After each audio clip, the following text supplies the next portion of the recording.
Welcome, to our first video of any Mario Marathon we're ever doing. I mean, first video of 28 and our first video of 2018. Yeah, we've been on a bit of a hiatus, but hey, guys, the Breath of the Wild video will come some other time. It's stressing me out way too much. I'm gonna hold it off until we have a lot to do this year. Specifically, we planned several Mario Marathons. And I mean several. Well, 3 or 4. What's the under? Not sure about. 3D Mario. The 3 we planned. There's 5 marathons we have here. There's the Paper Mario. There's a Paper Mario marathon. Mario and Luigi. A Mario and Luigi marathon. New Super Mario Bros. Marathon. Possible 3D Mario marathon. And a definite marathon for the 4 classic games. Yeah, definitely. That's probably going to be our second marathon, since there's not as much to go over. So,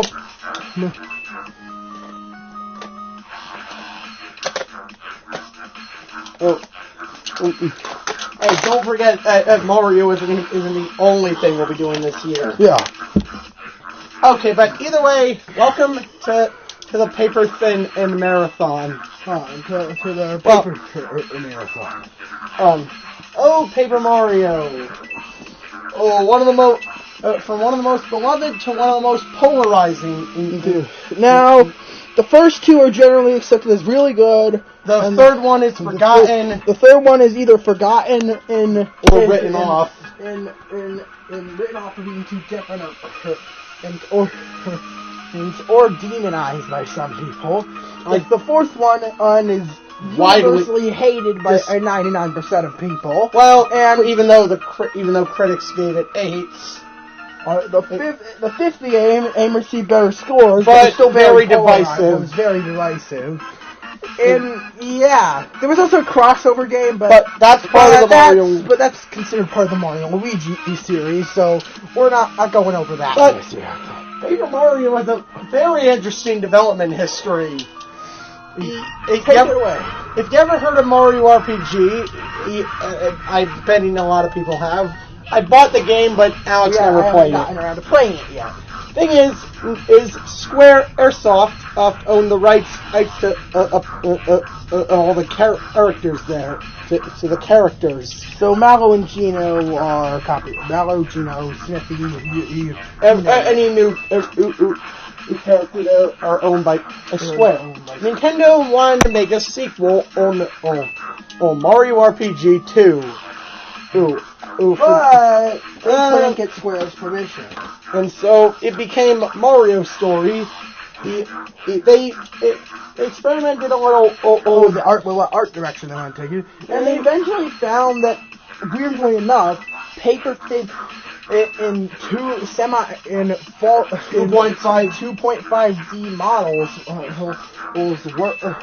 to put paper thin sprites in a 3D environment. It worked surprisingly well for the aesthetic of the game. So sometime in 2000, and it was released in Japan as Mario Story, and I think I remember this one. Yeah. February 24th, 2001, on Paper Mario. Yeah.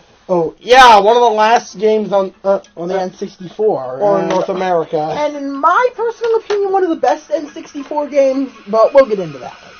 So Alex purchased a little history from him. We purchased it on the Wii Virtual Console on our Wii U, alongside what? Super Smash 64. Alongside Smash 64. Oh God! Maybe this year we'll also do a Smash marathon. That's probably going to be the most extensive marathon we have, since we're going to rate all characters. Don't count on it, guys. Yeah, the first and second games will be easy. Don't count on it. Yeah, but anyways. That's a whole nother story. But right now we're talking about Mario's story, Paper Mario. So, what is the story here? Well, it's kind of easy to follow. So, it starts off with Mario, cutscene. with Mario and Luigi seeing each other, and It tells you about this. It starts out. There's an intro cutscene that shows you the story of the Star Sphere. It's these star creatures that have guarded Star Haven, that have attained and answered the calls of dreams into this world since I remember. And now, and their powers are channeled by the Star Rod. No, not that X Star Rod. Not the one this heard. Star Rod. And wait, that's the same design. Wait,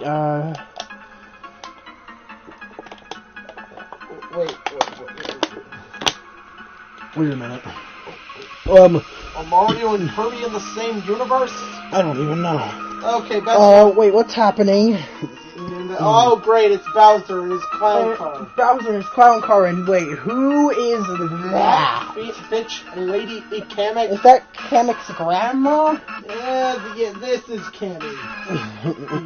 I don't know why they didn't go. I guess she's the Paper Mario series substitute for Kamek. At least until they drop her in the third game. Well, at least for the first two games, and they flat out brought Kamek back after starting with the fourth game. Yeah, the third game weirdly had no Magic Koopa character, no major Magic Koopa character. Yeah, okay. Bowser steals the Star Rod, and then, meanwhile, Mario gets the letter from the princess as to go to the castle for a party. Yeah. He does just that, and well, is ambushed. Bowser, of course, crashes the party and kidnaps Peach, as usual, using the power of the Star Rod to make himself unbeatable. Fight Bowser. Even until he uses the fucking thing and makes himself completely invincible. And then he just proceeds to wail on you until you inevitably fall in battle. And, well, great, you're in the woods. And, who's this star dude? Who's this star guy with a beard? This is Eldstar, who tells Mario that he must go to Shooting Star Summit. Okay. Oh, okay. That's weird. But, wait, where are we? Oh, wait. Wait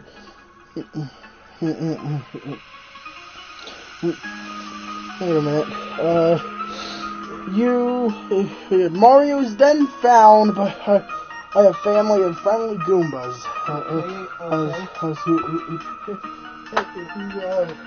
Who just carry him off into their village. Okay. Upon waking up, Goombario, the son of the family, he introduces himself along with everyone else, and then Kammy Koopa appears and drops a big block on the gate. Why you can't just go around the block, I have no idea.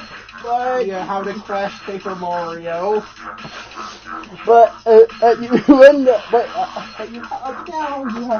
It's up to you to figure out a way to get rid of this block.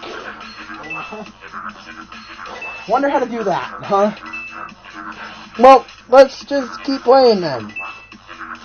So, you end up having in decline. I'm the top of the house. I'm the top of the house and talk to a Goomba. Good points. And then you. And after talking to Goomba, he leads you out onto the balcony, and then it falls. I forget if Kammy did this. I think she did. Yeah. Yeah, but then you have to. Yeah, but then You have the entire plot synopsis. I know. And you have to run around this area, find a few things. Specifically, you have to find a doll. All to give back to his daughter, Nabaria.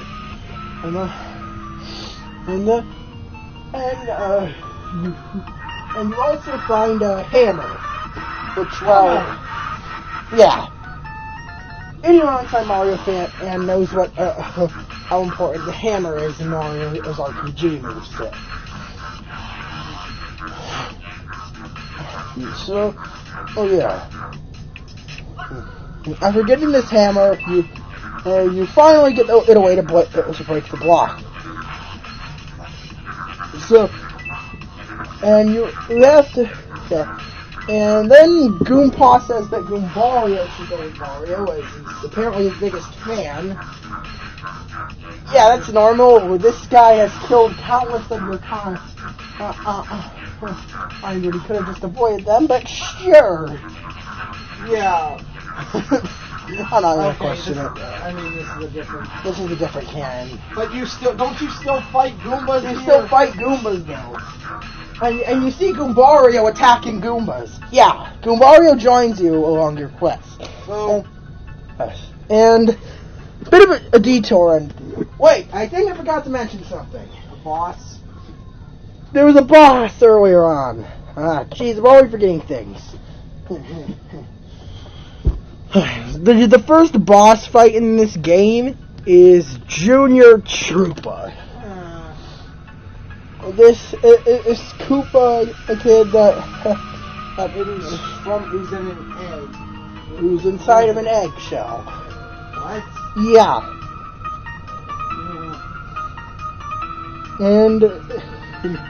And you fight him so many times. A lot. Anyways, your first victory. But the first fight is fairly easy. He only has 5 HP, which doesn't really ask much of you in terms of combat. Just wail on him till he goes down. This guy looks, awfully familiar to a later character that will be introduced a year later. Yeah. But anyway, yeah.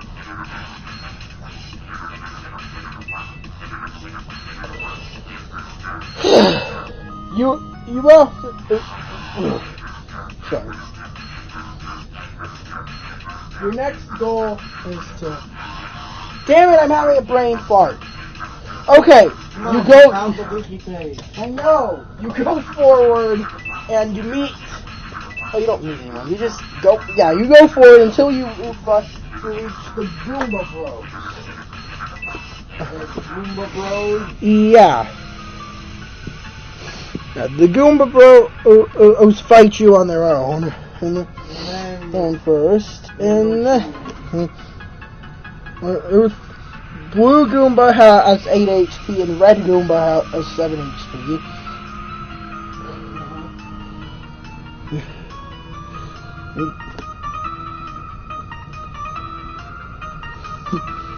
But yeah.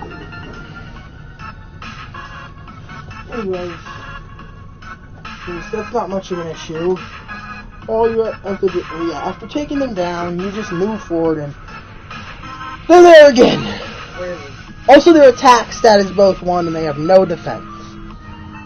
So yeah.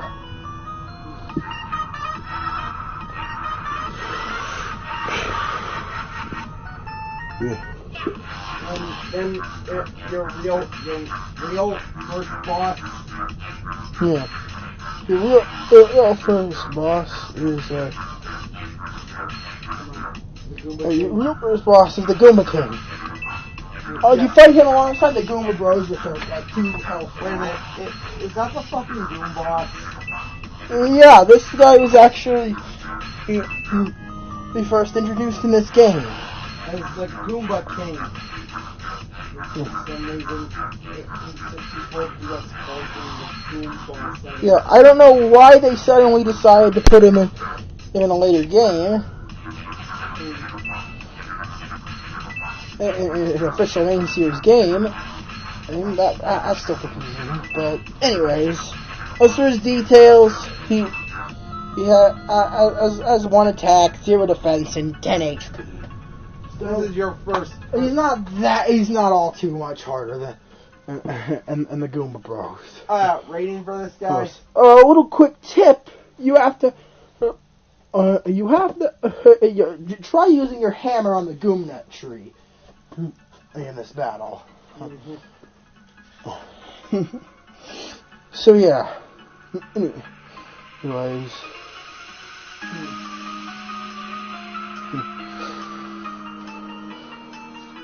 Yeah. You got the point. Yeah, Sure. rating for My rating for this boss, I'll give it a 7. It's a good intro boss. Also, I'll introduce you as for your partner rating. And, well, while we're at it, why don't we take a break and go over Goombario as a partner? Specifically speaking, Goombario is, well, your first partner. And therefore, he's not that overpowered. Or is he? Yeah. This is the best part about Goombario. Let's talk about his moveset. His first moveset, his first, initially, you only have 2 moves. Head Bonk and Tattle. Head Bonk is a simple attack that does where he jumps on the enemy. Tattle tells you about whatever enemy you're fighting, and also, and outside of battle, can tell you about whoever you're next to. Or even, and in battle, after you scan an enemy, you pay attention to the dialogue, you might get hints on how to beat it if you're struggling, but you get to see its HP, which is super convenient. So, anyways, aside from that, yeah.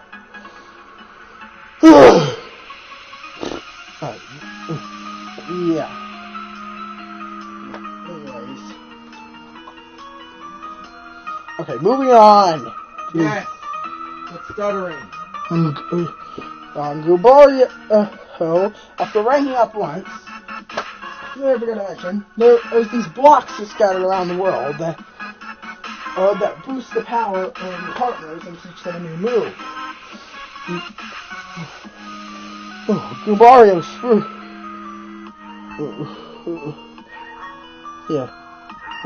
Goombario's first new attack that he unlocks is Charge.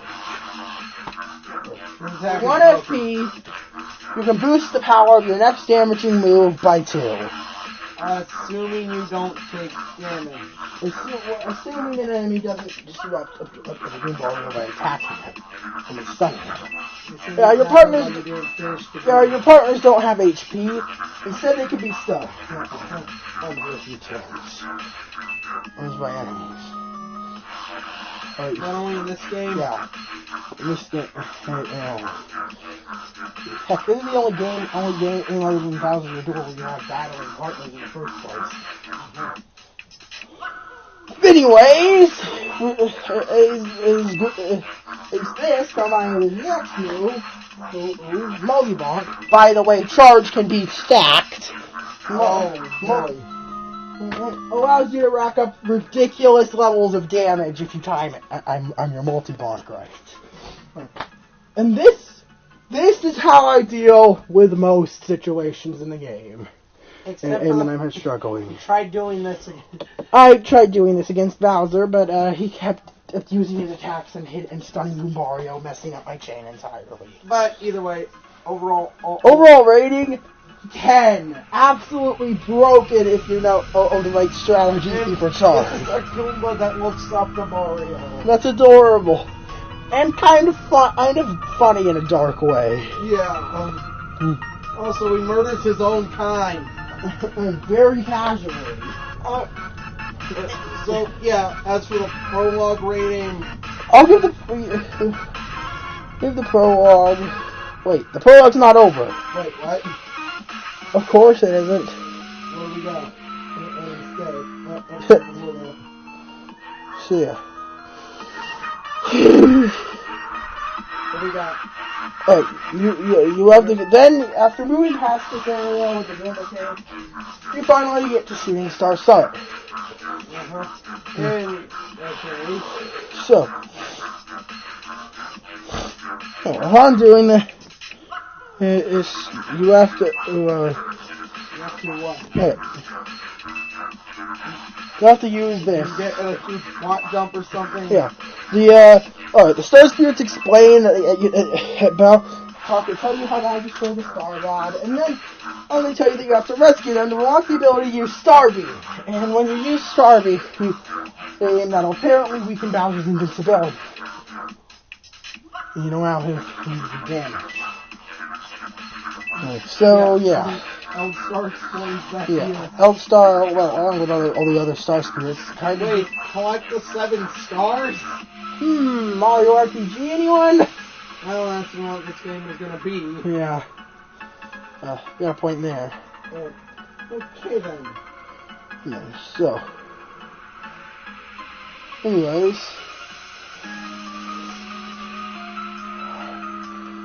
Alright,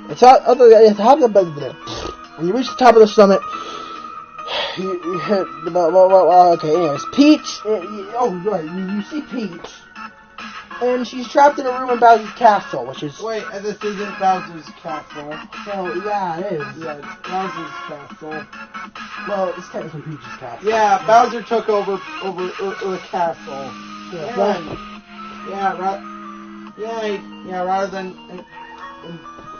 taking Peach elsewhere, we just put the castle up in the sky. Yeah, he put the castle in the sky! Okay. Oh, you will stop. But, yeah, you end up getting to a... You have to, Come on. Okay, let me think. Sorry. Read the damn... Okay. Read the transcript. Alright, so when you get the letter, Peach deliver his,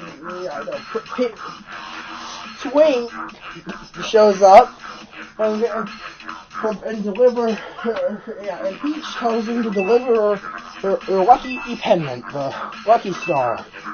Yeah. And her so that Mario can have better luck to be Bowser. This Lucky Star allows you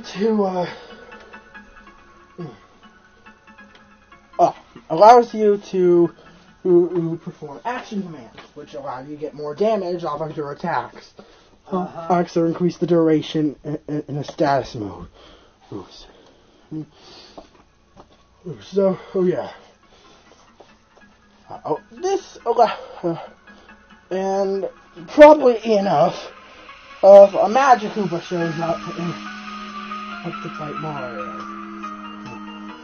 You have to dispatch this Magic Koopa using your newfound Lucky Star, given to you by this little star guy, and then you move forward, and you see...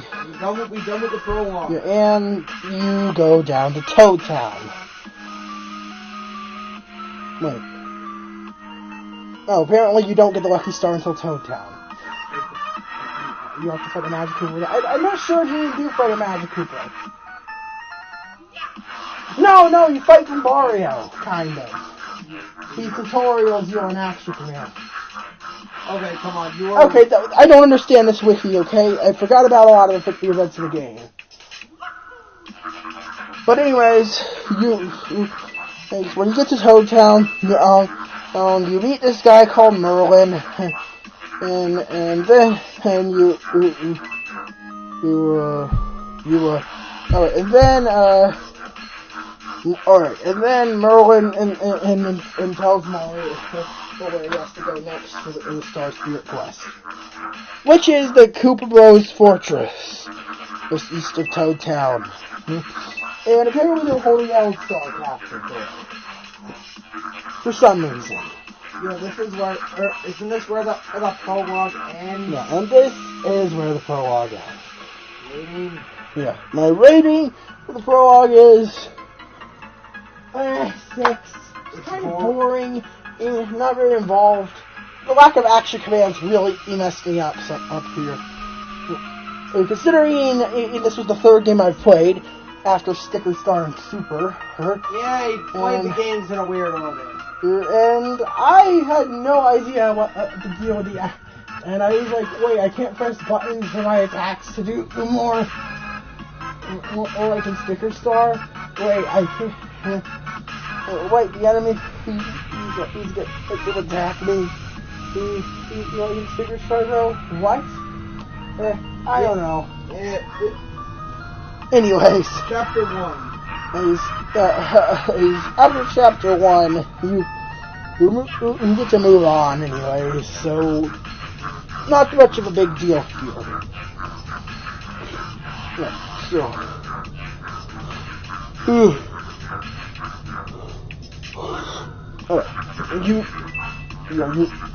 You move on to Chapter 1. I'm gonna try to speed things up. Yeah, we don't want you. We're already 26 minutes into the video when I go into the prologue. Yeah, you better speed things up. So don't need to go over every fucking detail. So now you have to invade the Koopa Bros Fortress. What about Cooper? Don't even immediately. Oh. And moving forward, you have to take a path. You have to go. You visit Koopa Village along your way. There's a Goomba and Koopa Village. Yeah. Weird. Don't question it. A village full of friendly Koopas, much like Goomba Field Village. of Coopers. It's a field of Coopers. I mean. Anyways, you meet and you have to earn these guys' shells because these fuzzies went around stealing them. Yeah. For some reason. And then once you give everyone their shells back, one of them, Cooper, decides that he wants to come with you because he's grateful for having his shell returned. Okay then. That's kind of silly. Yeah. And then you move. You said you wanted. And then you get to the major points. Yeah. Go to the fortress. Yeah. Okay. Yeah, so you go into the fortress, and along the way you fight Junior Chupa again. Yeah.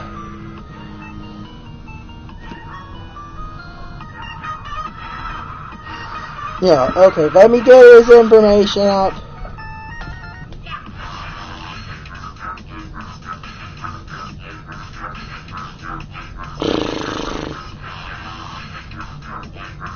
Alright. So, in the second fight, he,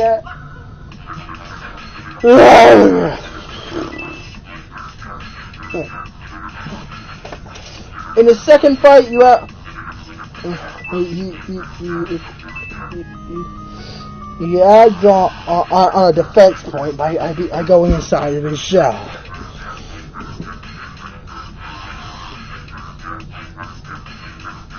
Yeah, so, right here, all you have to do is attack him with your hammer, since your jump won't do anything to him. Also, his attack is 2 now, he has 15 HP. I mean, he needs a little more dangerous. But nothing you should be too terrified of. Yeah. So, yeah. Anyways, you easily defeat him and move forward to Koopa Bros Fortress. Wait, yeah, the Koopa Bros. Yeah. So all we have to do here is go through this fortress where these these multicolored Koopas are assaulting you. On the way, we're trapped into a dungeon full of bombs. And one of the bombs decides to help you out. This bomb is Bombette.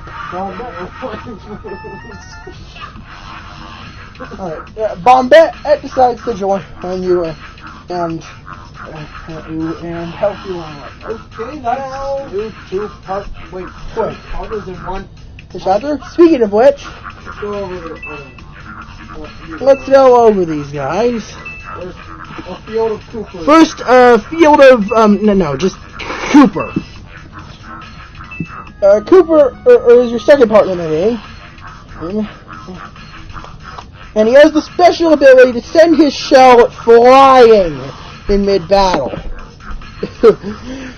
This can be used to attack enemies.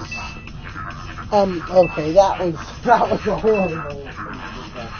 On the overworld, he can send his shell flying to hit switches, break blocks, and collect items. In battle, he can do the same thing, basically. His first attack is Shell Toss, where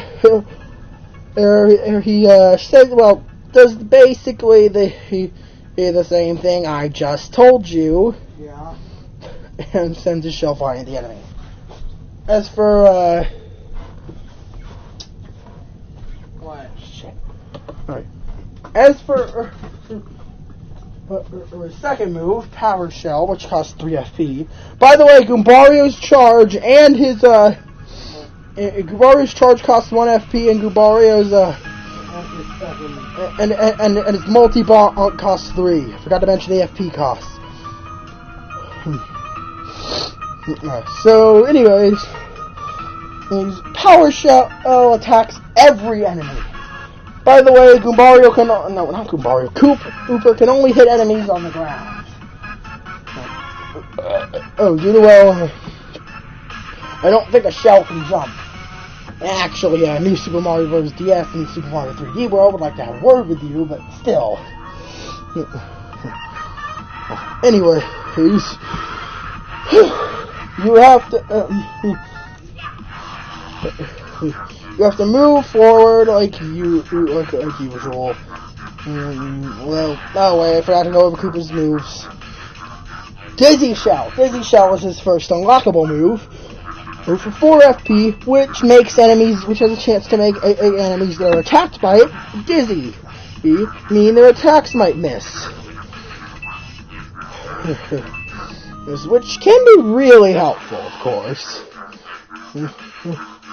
Who wouldn't want their enemies every attempt at killing them and to be inefficient and to not important? I sure would.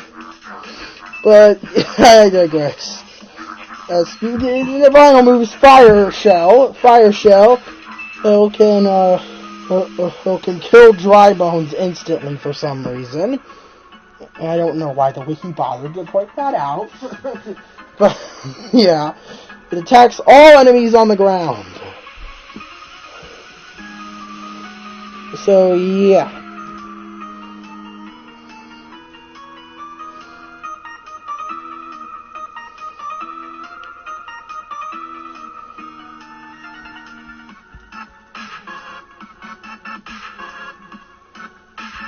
Anyways, moving on to our next partner, which is Bombette. Hey, rating for Cooper? Oh, I have to rate Cooper. Cooper's an A. He's a very solid partner. I mean, the Koopa enemy generator has an extra defense point, so that would make sense. But his biggest crutch is that he can't attack enemies that are in the air. Well, He can't attack airborne enemies. Anyways, your next partner, Bombette, who can blow up rocks. Next in the overworld. Also has a few unique battle unique battle traits, of course. So, starting off, we have the casual body slam. how to deal with things you don't like? Just ram your face into them, of course. That's normal. But yeah, body slam and it's okay. However, it can only hit enemies that are both grounded and not spiked. So it's one of the most situational attacks in the game by comparison. But like all default moves, it can come in handy if you really need it. So yeah. Moving on. Bombette's first move is Bomb. Her other initial move is Bomb, which does more damage. And for 3 FP, and it does actually a lot of damage. So, Actually does a lot of damage. So yeah. Does actually a lot of damage. Yeah, so you're going to want to use this on the overworld. Yes, you can get first strikes on enemies by attacking them and initiate the battle instead of just walking into them. And we're having them walk into you. So, yeah. That's pretty neat. Anyways.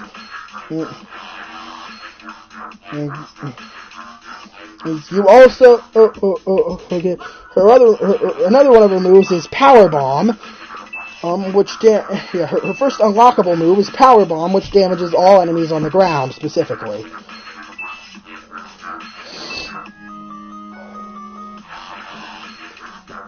Yeah, but with her 6 FP, her final move costs 8 FP. 8! And this 8 FP move is Mega Bomb, which damages all enemies, not just the ones on the ground.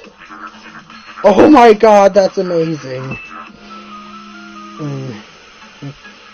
It's one of, if not the most expensive move to pull off in the game in terms of BP. So it's recommended to save it for dangerous situations. So yeah. I've gone over Bombette enough though. Now we should probably move forward in terms of this game's plot. So after climbing the fortress, fight the you fight this fake Bowser at the top. Okay. That's funny. Yeah. And you notice that inside. And also after you blow it up. Oh, it's. Well, wait. You don't. Well, to be fair, that's not the first thing you do. Where's the page for the Koopa Bros? Damn it!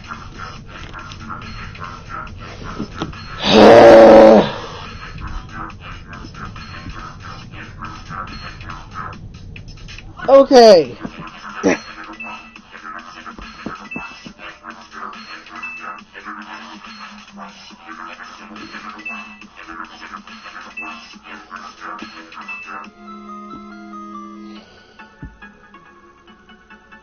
What? What? Why did Koopa Bros correct to Oscar Simonson? Okay. Anyways. Okay. Laughably confusing comparisons aside, let's go over these guys in battle. Koopa Bros consist of green Ninja Koopa, yellow Ninja Koopa, black Ninja Koopa, and red Ninja Koopa. Hey man, these guys are the fucking Ninja Turtles. Yep, basically.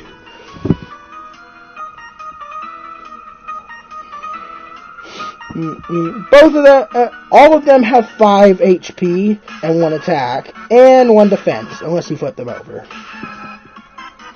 However, they can and stack on top of each other. Or in which case you have to knock them down. So yeah, that's kind of obvious.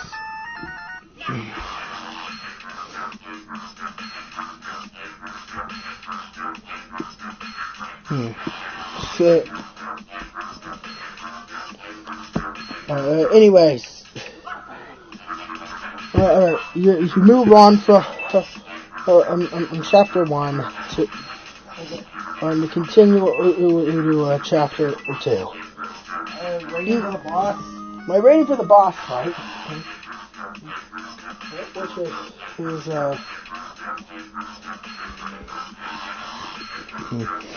now my rating for the boss is a 10. It's a really fun boss fight. Also, when you blow it up, you can see a picture of Peach taped to the inside. Why do I find that so fun? Rating for chapter 1? I leave it 10. It's a lot of fun and wait a minute. And works well for the first chapter. Before you move on to chapter 1, chapter 2, what? You're at the castle? Yeah. Also, there's something. I forgot to mention what star power is. Star power. By using the move Focus or letting it recharge over time, and you can you can charge this meter, or that lets you do special attacks. It starts off with only 1 gauge maximum, weirdly enough, and you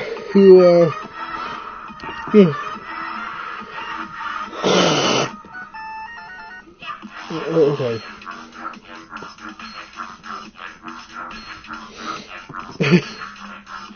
Yeah.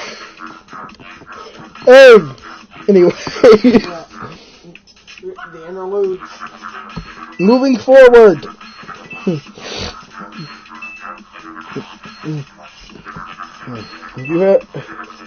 Come on. Okay. Can't be stuttering this much. Moving. I'm trying to play a game at the same time, dang it. Turn it on. No. Anyways. Yeah, I don't want to hear you say that. Anyways, you're moving onto this Peach Endure. Peach remembers the secret passage that leads out of her room that she has for some reason, and she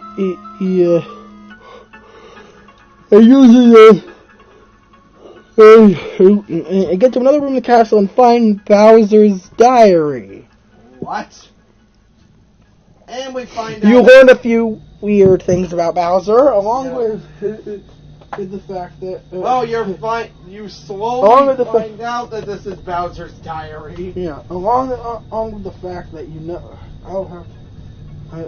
along with the fact that you've gained access to the information that the next Star Spirit is held in the dry ruins.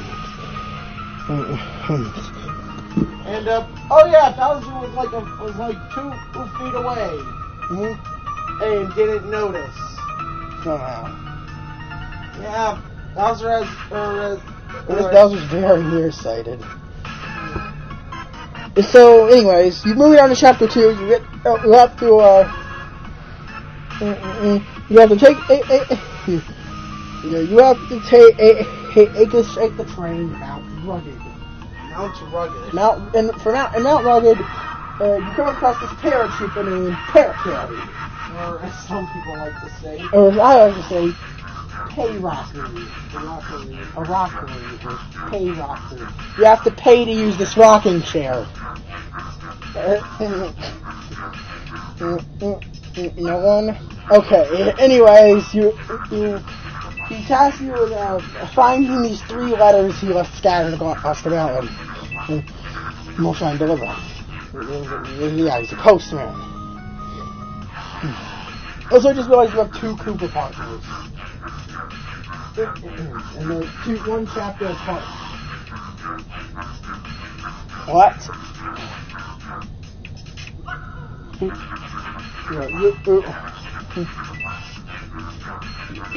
And to return the letters, he joins your party. And you get to... Yeah.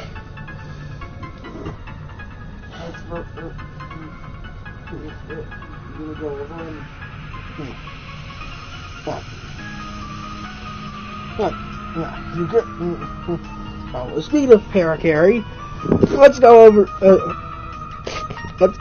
his moveset. Now, normally you can fly across small gaps, else that you can't normally jump over.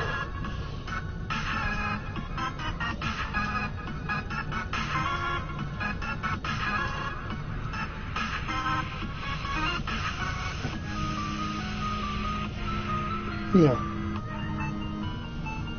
So your first move. Yeah. So his first move is Skydive, where he kicks an enemy from above. His second move is Shell Shot, for 3 FP, where he aims at an enemy and fires at it to deal multiple extra damage.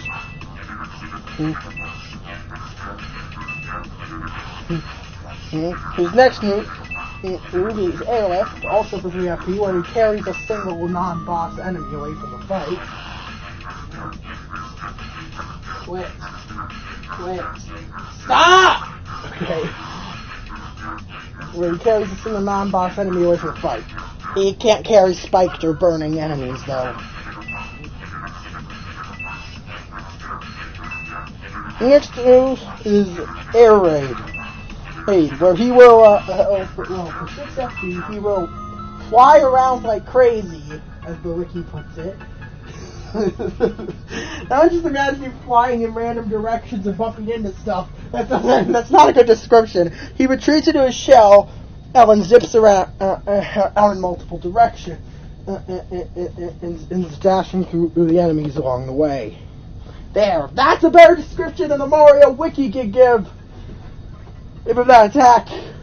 Okay, but move on to the important shit. Okay, but on the other attacks. Was that all of them? No, that's it for Payrockery's moveset. Rating? My rating for him, I'll give him an 8. It's another Koopa.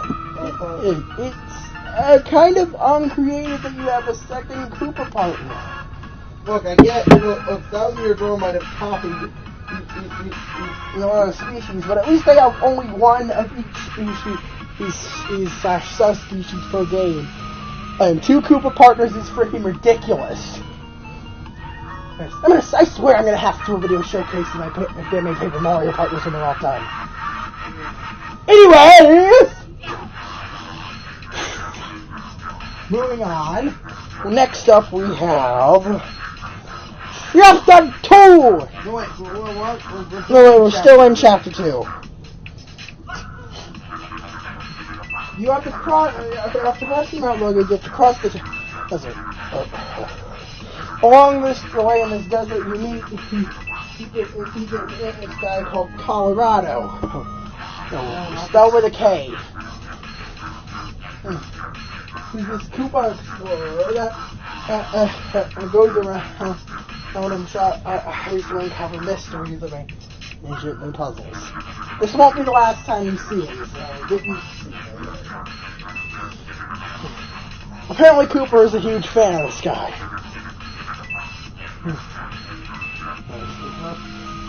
Even though he's extremely selfish and incompetent and not competent enough to do anything on his own. Yes. Wow. All he wants is treasure, and he also wants his fame and treasure. Well, to be fair, he lets Cooper join his squad again. Oh, spoilers. And you constantly have to save him in Chapter 5. He never solved the puzzle on his own. Yeah, you just call him a joke. Anyways, you have to move. You have to move across the desert to reach each dry outpost. Where there's a bunch of there's a bunch of what are they called? What are those rat guys called? Scaredy rats. They have a different name in the Paper Mario series.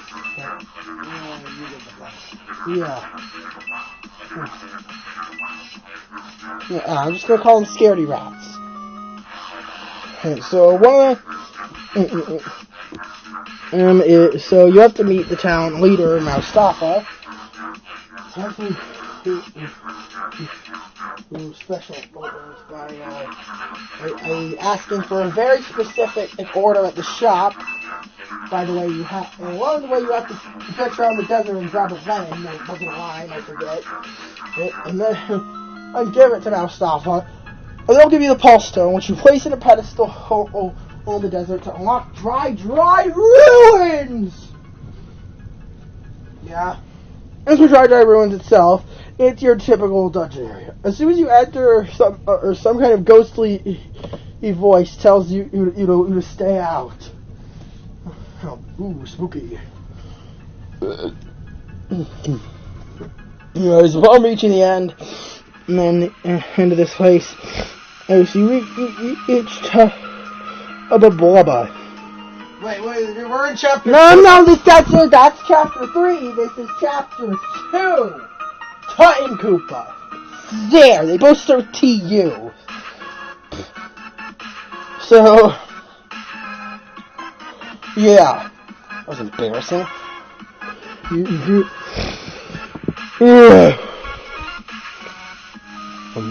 This guy is tough. He has 38 FP, can summon chain chomps.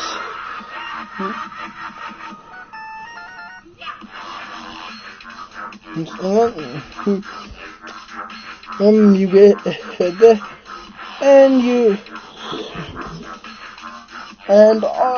eventually ends up summoning a chain chomp to attack himself. Anyways, after finally beating this annoying guy, you only see the second star spear. You see.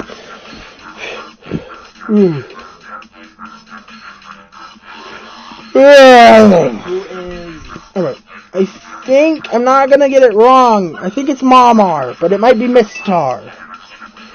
Alright, the chapters have to, both involve, dang it, the chapters both involve, Mamar.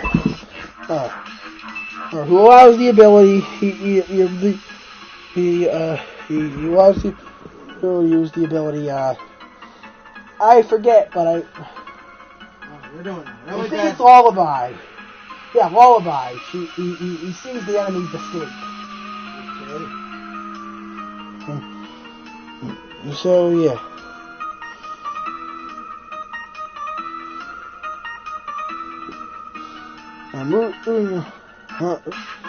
Alright, anyways, moving forward. You get to your next Peach interview where Bowser visits Peach and tells her that she's going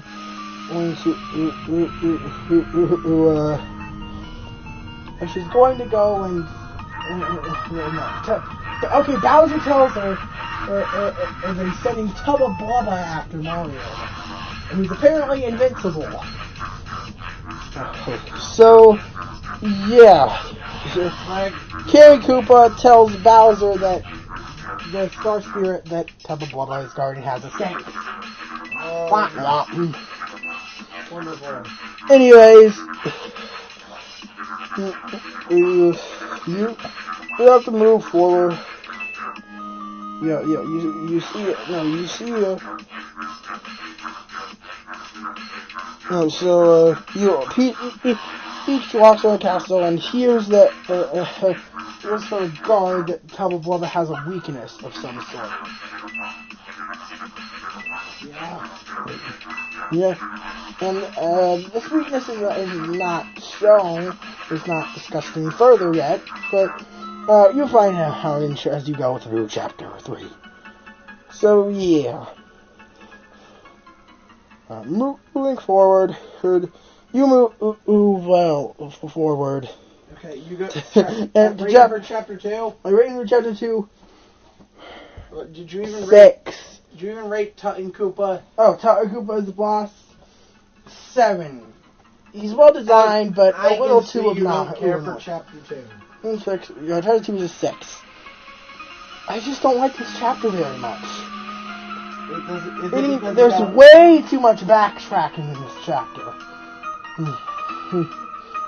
Oh, go into the desert and grab this fruit.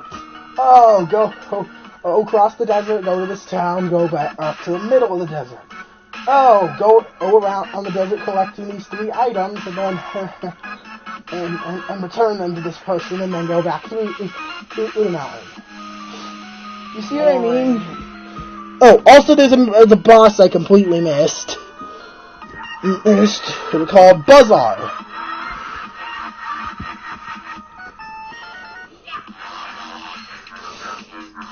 So yeah, Buzzar.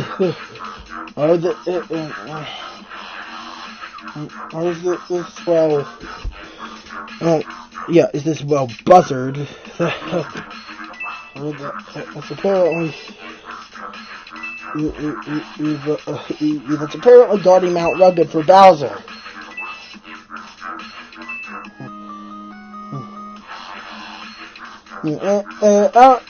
He asks you who you are. I have the option of either saying Mario, Luigi, or Peach. If you say Mario, he'll attack you since he was informed to attack Mario.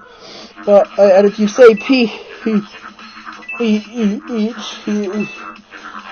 each Buzzard gets angry because as he thinks you're making fun of him. And by implying he doesn't know where Peach is and is locked on Bowser's castle. If you say Luigi, he'll let you walk by. What? Because apparently he's like, oh, yeah, okay, you're Luigi. I wasn't told to attack any Luigi. Ain't nothing suspicious here. Totally not wearing red. Don't, to be fair, I'm pretty sure most birds are colorblind in some way, so. Oh, that's even more apparent from closing your door. Anyways.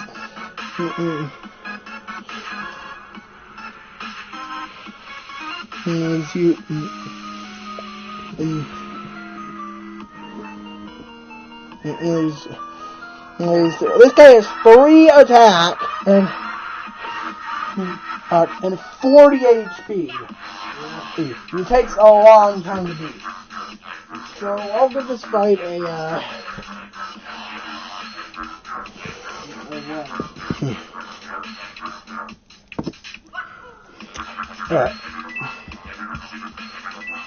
Alright, I'll give this fight a what? Oh, let me think. No wonder him. Okay, I'll give it a I'll give it a 7. Yeah. Okay. Moving on to Chapter 3. For real, moving on to Chapter 3. Yeah.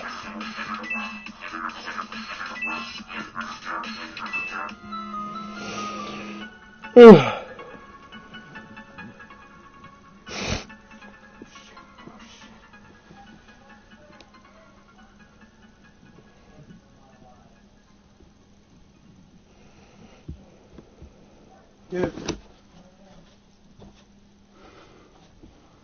Anyways.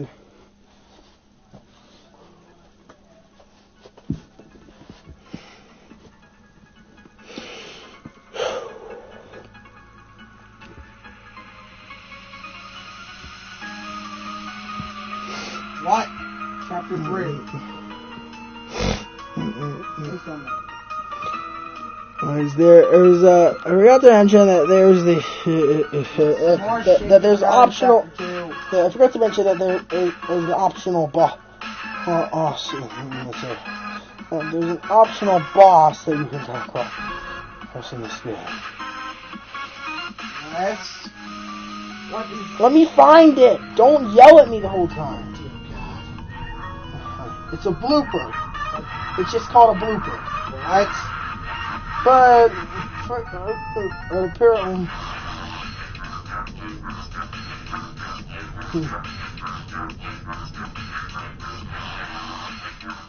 Yeah, what?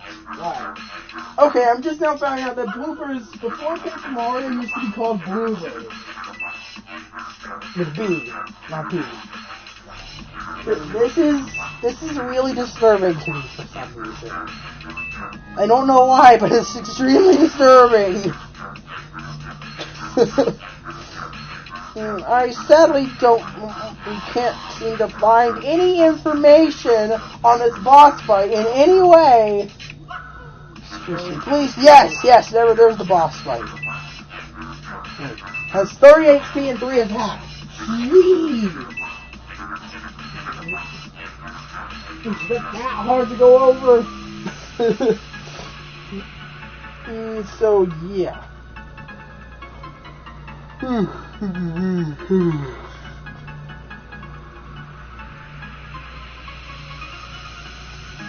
Alright, so, yeah. You're beating this baby. Why did I say that? Hey, waiting for this guy. After beating the blooper, which I'll give it. I almost said I was going to give it a 20. I'll give it a 6. It's a forgettable boss, and it's not very involved. It's optional in one thing. So, anyway. Yes. What? You move on. Finally, chapter 3. Okay. You're getting so many things in chapter 2. Yeah, so you move on to chapter 3. Finally.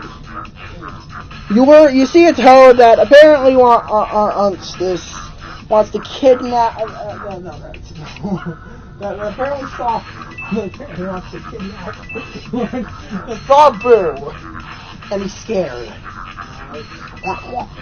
And then you have to go. Move forward through the forest, this winding maze forest. Now, when you enter it, you see this Boo named Bootler, who tells you that Lady Bo is waiting for you. No, she's waiting for you at the castle. Yeah, okay. Well, not castle, there's a mansion. If you're going through this annoying maze-like mansion, you reach the top and you meet Lady Bo. And apparently she's been trying to stop you from getting to the top. Yes, apparently she invited you over there to mess around with you. So, yeah. After solving these not too difficult puzzles, I'm taking the spin jump, which allows you to break stuff on the floor. You didn't mention another part of a move on this move. Yeah, no. Yeah, it is. It allows you to slam down and flip tiles, along with getting stronger first strike on enemies.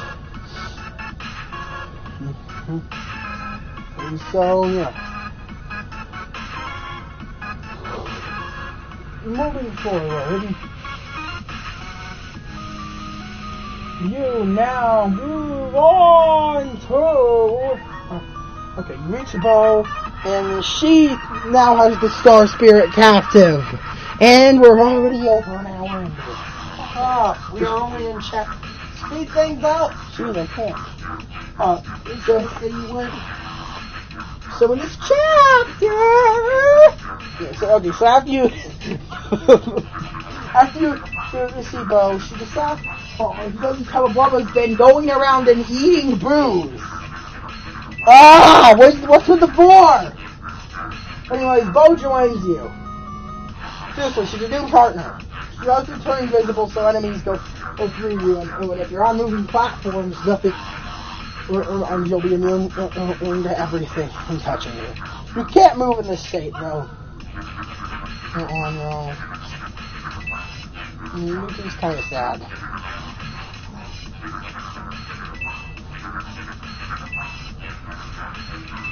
So yeah. Yep. So yeah, Mario has to defeat Tubba to get the Star Spirit Skolgar or Skolgar. Skolgar, yeah.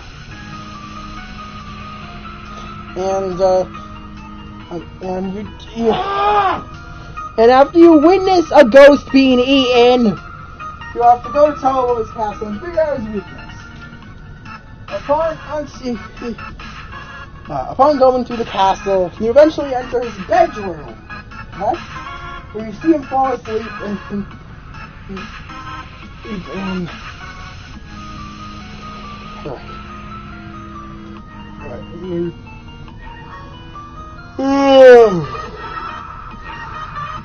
When you see a bedroom and you enter. Okay, what? I just said go in his bedroom where you see a bedroom where you see a bedroom. No. Okay, where you see a treasure chest behind his bed, and upon opening it, you meet Yaki, who won't stop shouting at you. Damn it! I almost said he won't stop shouting at you. Won't start shouting at you about the fact that he's the key. He's the literal key to Tubba's secret in the windmill. So yeah. Now Tubba chases you down his castle. Yeah, he does. And then you get to move on and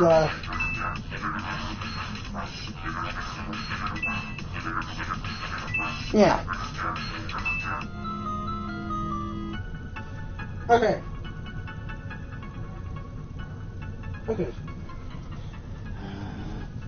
Alright, Tubba chases you through his castle, and you eventually reach the entrance where a bunch of boos hold up the door to keep him locked out. And to keep him locked in. And you have to reach. They have to reach the windmill where which you use the key on. And upon doing so, you have to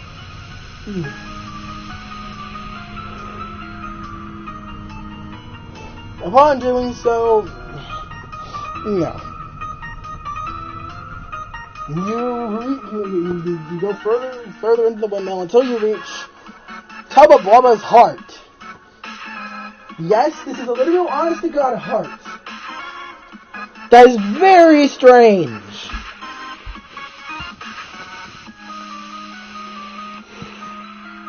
But yeah. Anyways, I think it's about time to go over Bo.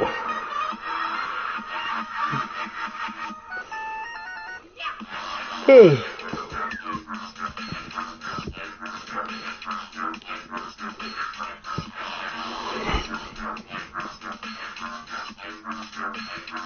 But go yeah. over Bo.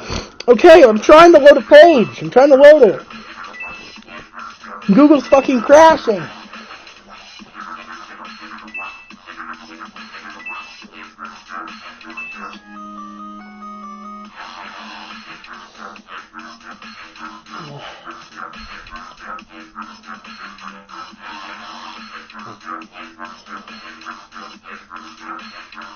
Yeah. Okay. Why isn't it loading?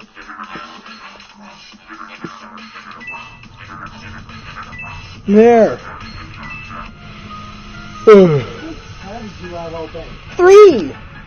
Only have 3? Yeah. Okay, jeez. So her first attack is smack, where she smacks the enemy 4, 5, or 6 times. Oh great, a bitch slap. Yeah, for 1 damage each. Slap. Your next is out of sight for 2 FP, which is Mario vulnerable. So yeah, that's kind of obvious. Attack. Yeah, third attack is Spook, when she scares enemies to ease away. Pay for 3 FP. Fan Smack, her final attack, is basically for 5 FP. Attacks enemy. He's basically a smack that hits exactly the right time and pull it off well enough. And also does 2 damage per slap instead of 1. So you can basically do 10 damage. As for bow, I usually find myself using bow a lot. Auto attacks are just really satisfying to pull off, and the Robo-Rogue's ability is useful for avoiding enemies. So we'll give it a 10. So as for the fight with Tubba Blubba's heart,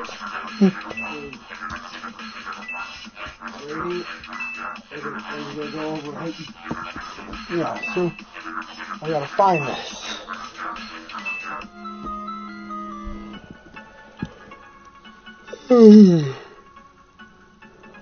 Also known as just Tubba's heart in game, where you have to, where you gain the where you have to beat this 50 HP monstrosity that can do has an attack that can take out half your health. Yes, seriously, he has an attack that can do 12 damage to you. So you're better off just hiding there. Yeah.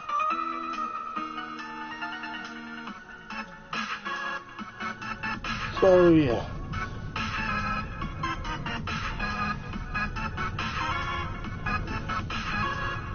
You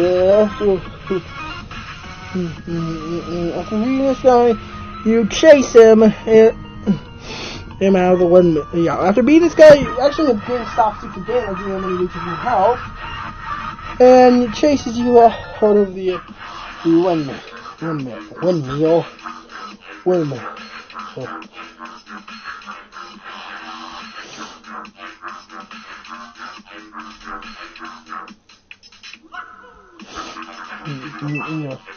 Yeah, so as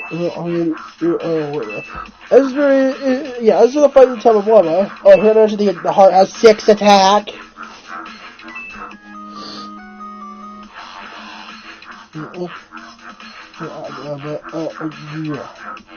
Tubba himself has 4 attack. Also, neither of them have any defense. Well, Tubba has infinite defense before he gets hurt. And as for Tubba Blubba's HP, Tubba Blubba has 10 HP. What? And is widely known as one of the easiest bosses in Mario history. He's pathetic. You can take him out in 1 turn if you're even remotely skilled with the multi-deck, if you're remotely skilled with the power decks. Oh my god. As for the boss, waiting for the boss, Tubba's heart gets a 10. Tubba Blubba's fight himself gets a 3. It's far too pathetic to be considered an actual boss fight, and it's probably more of a story point. Look at that, I'd say it's that.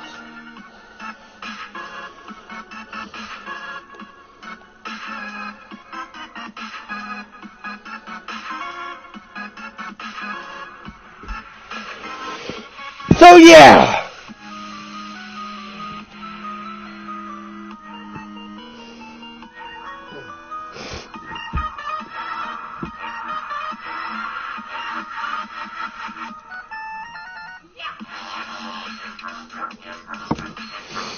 Yeah, so you, I didn't do this. Oh, I forgot to mention something.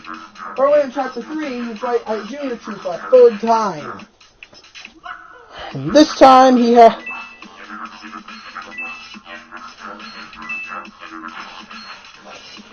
Yeah, this time, he has wings. So Cooper can't attack him, and Bombette probably can't attack him. Okay. Anyways, he has 40 HP and 5 attack this time. His defense is 1.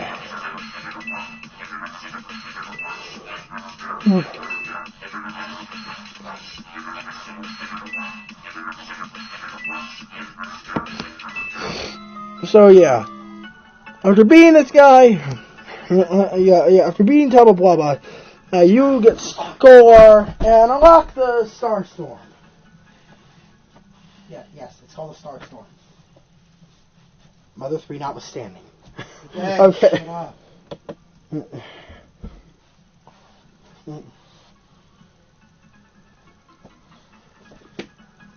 There you have. What the fuck is that? You see, you enter your next Peach interlude. Where you have to,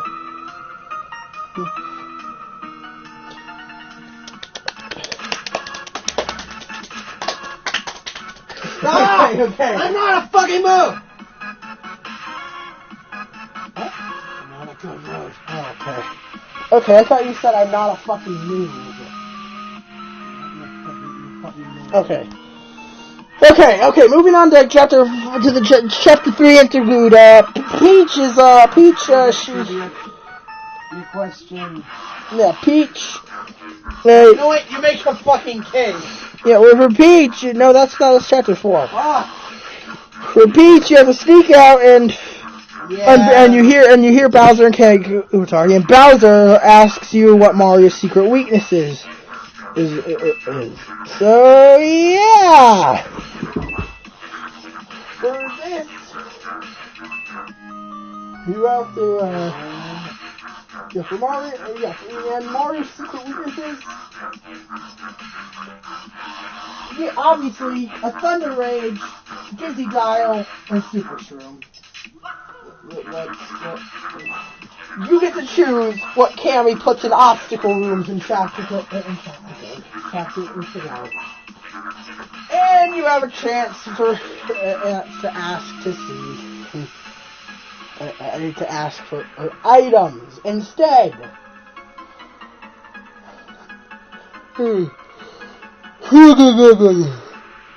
Okay, that was weird. So anyways,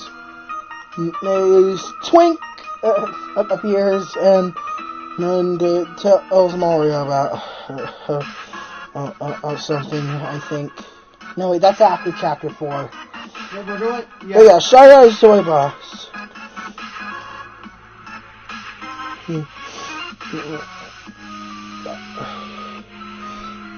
You see Shy Guy stealing people's belongings, so you have to hunt down a Shy Guy to get. So if you hide,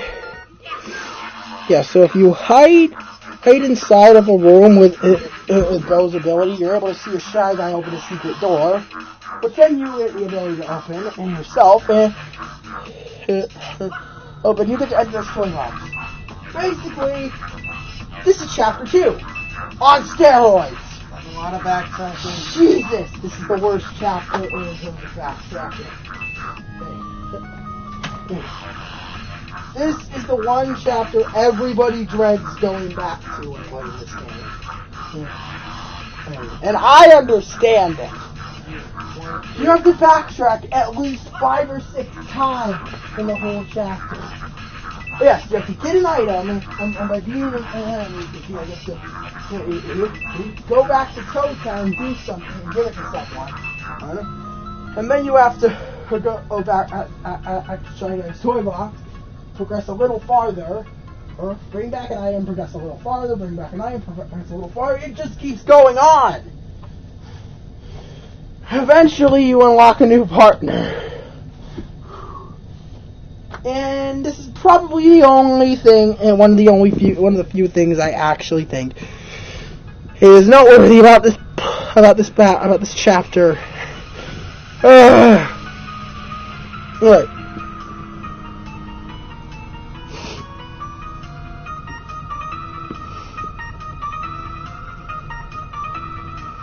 Alright.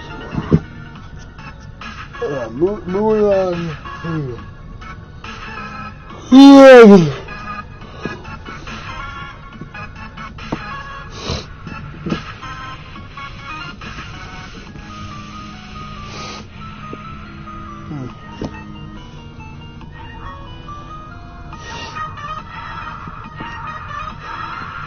So what is a Lil Sparky?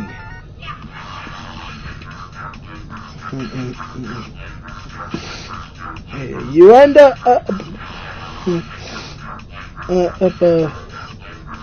you end up freeing her from the by fighting the Lantern Ghost mini boss, the big Lantern Ghost mini boss, big. Yeah, this thing has 40 HP and 5 attack, and you have to attack it.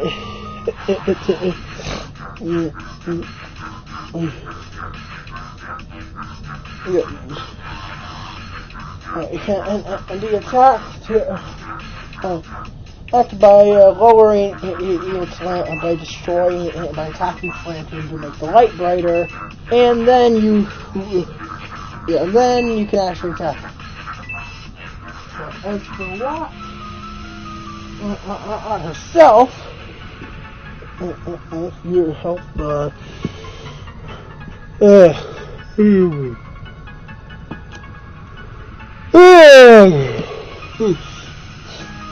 sorry. Moving on. You end up as about a bunker battle. Why don't you go over why? So Watt's special ability. No, so Watt's special ability is lighting up dark areas and allowing you to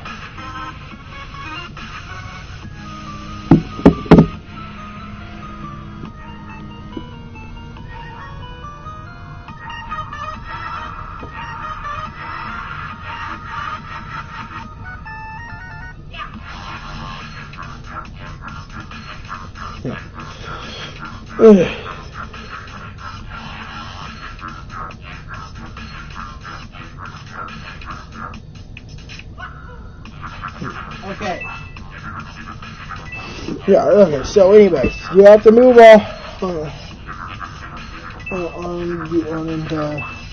okay, Watt's first ability is Electro Dash. She dashes into an enemy, and it also ignores enemy defense, which is really overpowered. Her second move is Power Shock, where she paralyzes an enemy. Her third move, for 2 FP. Her third move for 3 FP, you temporarily boost your attack power for an amount of turns indicated by how well you perform the attack. Her final move for 5 FP is Mega Shock, where she paralyzes every enemy. Well, at least attempts to paralyze each enemy. It's not guaranteed to work on all of them. But anyways, the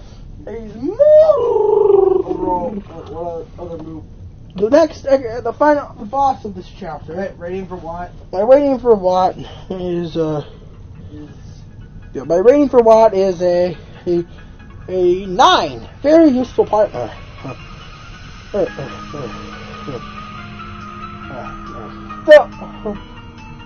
wouldn't consider one of the 2 best partners in the game. Yeah. And by any means. I never rated Bombette, did I? I'll give her a 10. She's actually really awesome. Well, one of the 3 best partners in the game. There's Goombario and Watt, you already. No, Goombario and Bombette, you already know that. Yeah, so, anyways. With this, you have to,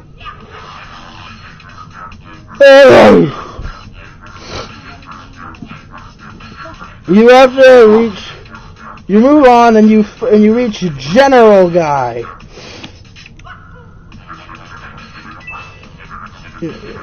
Okay, yeah, and the boss of Chapter 4. Probably one of the only the interesting parts of this chapter. Yeah. So, moving on, so, what you have to do.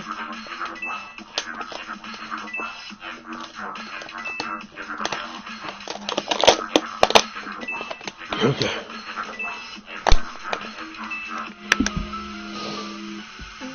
Okay, you move on and you meet and you have before you can attack him, you have to destroy his toy tank.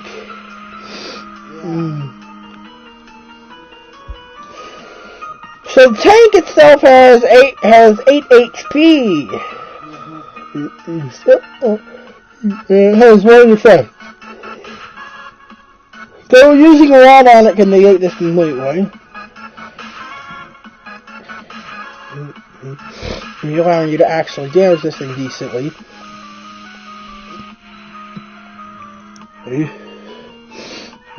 Yeah, but the tank never attacks though.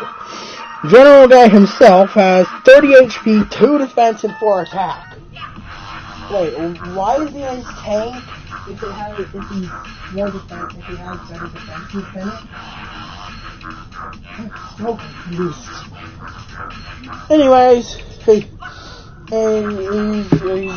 either way, this fight can be really difficult if you don't know what you're doing.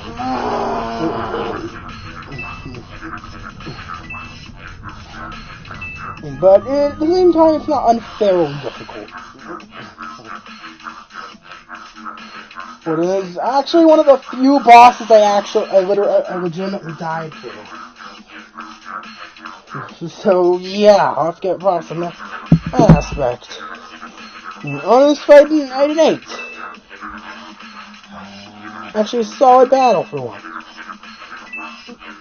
Lost in the fucking tournament. Oh. Doesn't reset you back there. No, it doesn't. What's it doing? I have to do it again. Oh, it's one I got my ass kicked by a fucking Charizard.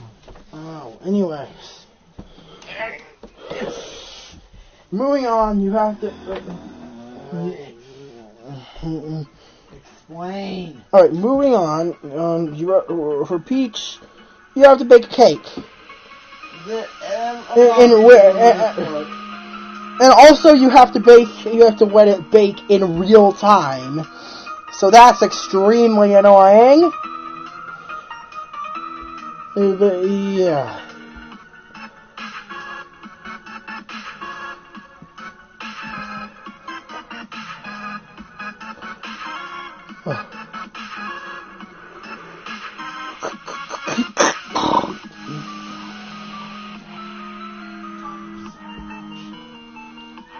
Your next boss is Fuzzypeed. Fuzzypeed has 20 HP and 3 attack. Basically, you have to go inside of a whale, don't ask, and fight this thing to cure its stomach ache. Okay then. I can't make this shit up. So, that's proof that it's real.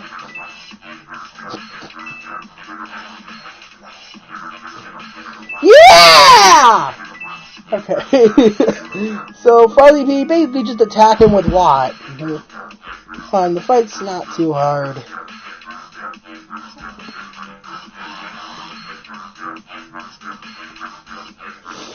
Okay, rating into those bosses. Yeah, so rating for, rating for the stuff is, I'll give him a 6. He's not frustrating, not too memorable, but at least he puts up an okay challenge.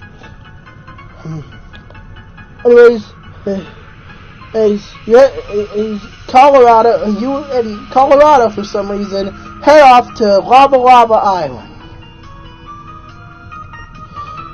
And in Lava Lava Island, then you have to go forward or to in Lava Lava Island. And you have to I love your rating for chapter 4. Oh, my rating for chapter 4 is a 3! Fuck this place. Oh, this chapter is so annoying. I'm probably one of the few reasons I'm pretty likely not to ever replay the game once I eventually beat the final boss. Yes, I have never finished the game, though I've seen the ending way before I played it. So, yeah. No need to worry about that. So, anyways, moving on. You have to deal with. Okay.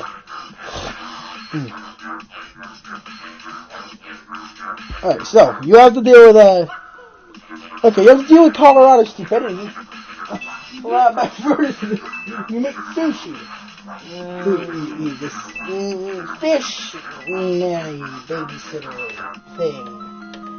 Okay, whatever.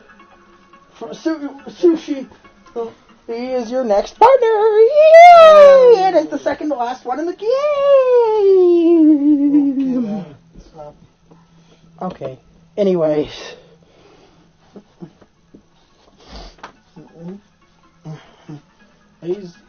Now, did I say 3 E-perfect partners? I meant 4. Yeah, sushi's extremely cool.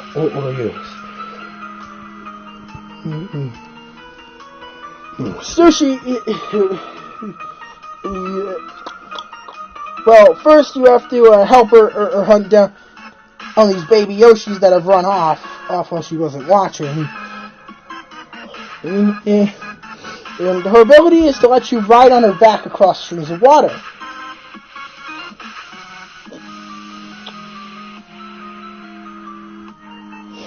Her first attack is belly flop, where she just tops on an enemy. Her attack is squirt for some FP, where she shoots water at an enemy. Her attack is water block, which boosts Mario's attack or his defense, which is awesome. Her fourth move is Tidal Wave for 6 FP, where she summons a Tidal Wave and does a ton of damage to all enemies if you perform it well enough. This move can absolutely destroy everything. It requires more effort to put in, but it's way cheaper to use than. But it's a little cheaper to use than Mega Bomb. So it's a more viable option in casual battles. Just don't try to use it too much.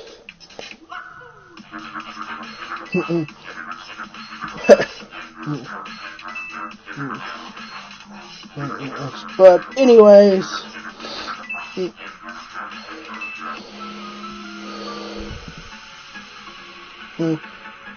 moving on. I'll just say, I'll do sushi at 10.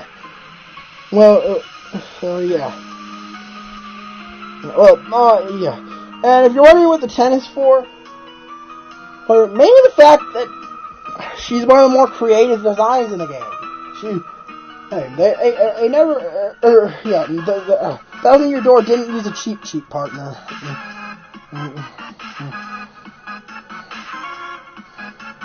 So specifically, Sushi, Watt, and your final partner stand out as being more unique than the others. So yeah.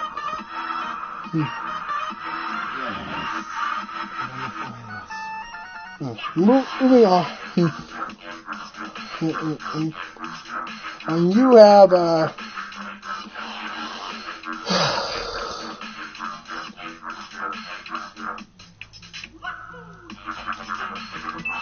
Alright, moving on.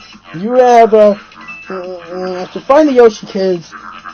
The elder of the village thanks you and gives you and allows access to the big tree where you meet Raphael the Raven. And eventually get access to Mount Lava Lava. Upon journeying through this mountain,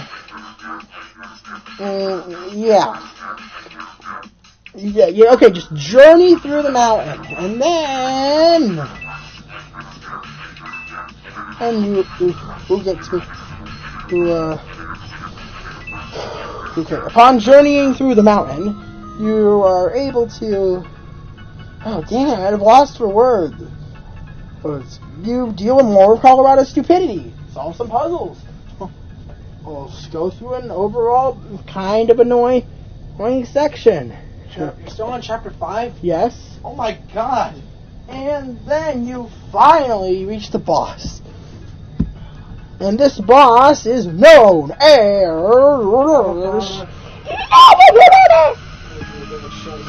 Okay. Lava Piranha. So yeah, I'm gonna have to look up a page for Lava Piranha since the wiki page for the game in synopsis doesn't show any information on it.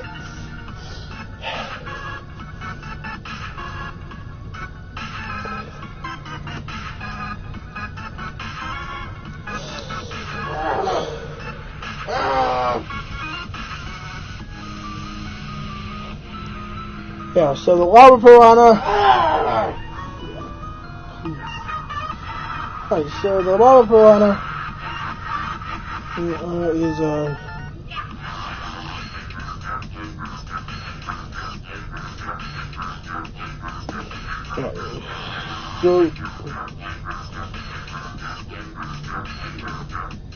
so anyways, you have to beat Lava Piranha, who's a burning piranha plant with 40 HP, 5 attack, and no defense. Then, yeah, so you beat it, and then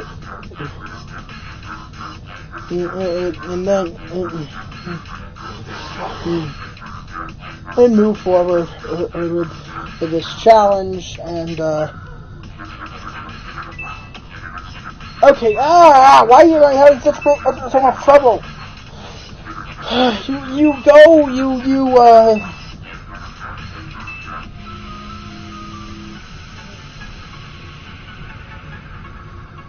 Lava Piranha. Alright, after beating Lava Piranha, it's recommended. The boss. Who, by the way, comes back for a second phase after you beat the first time. So effectively, this boss has 80 HP, and its attack goes up from 5 to 7.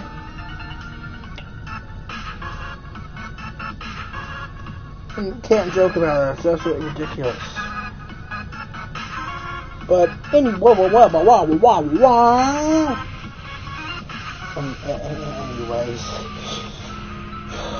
I'll give the boss 7. Is that bad? He's alright. Yeah. So, yeah, this boss is Come on, we're on chapter 5. Yeah. So this boss, after beating it, and you return with the Star Spirit Miststar. Yep. Are allowing you to use the lovely kiss. We're almost 2 hours. Yeah, I mean, yeah, she kisses Mario to heal him. Totally normal platonic thing to do. Yeah, totally. And also, I forgot to mention that the gimmick for the other two, the gimmick for I forgot to mention Muscular. Yes, there is one named Muscular.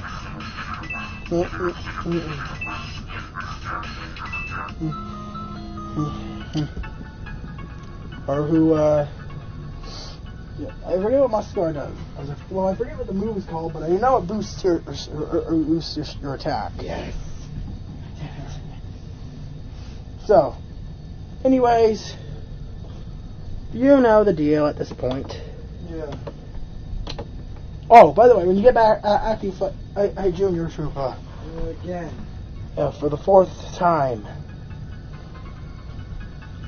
Seriously, when will this guy ever give us a break?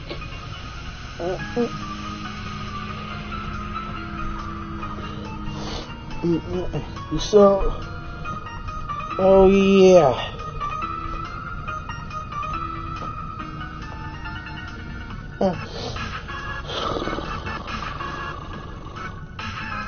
Moving on. This guy, I now have spikes and wings.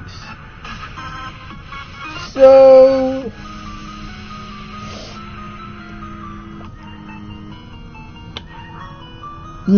basically,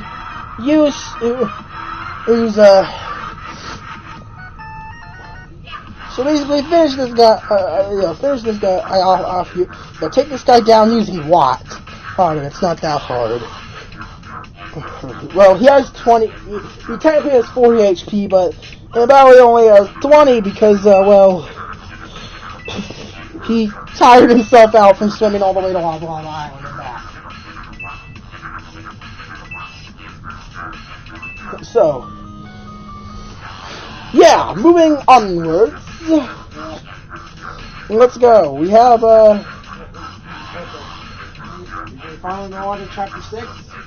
Yeah. Go. The Peach interlude first. Okay.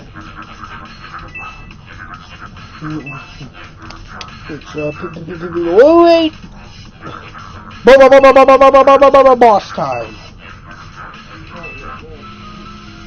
No, the interlude. Yeah, the interlude. It can't be a boss fight. Yeah, but anyways. You have to go through the interlude, as usual. In this interlude, you enter a quiz. What? And the prize is this parasol. Yeah, you don't quiz and you get... Yeah, you get a parasol. Yeah, that makes sense. It allows you to transform into people.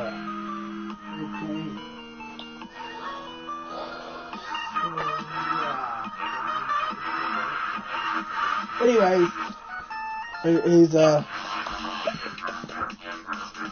moving onwards.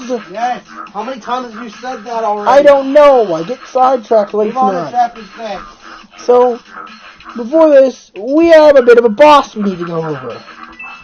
What is that? Alright, just a sec, let me look up the name.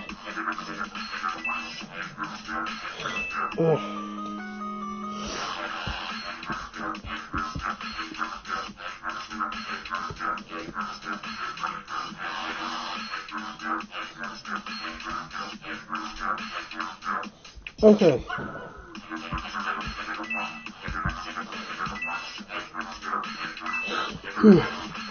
So, it'll be Electro. Oh, group out. This is the second of the optional blooper bosses. This one has 50 HP and 4 attack power, but it can electrify itself. Oh, so watch out. That was cringy. Hell yeah. So yeah, you get to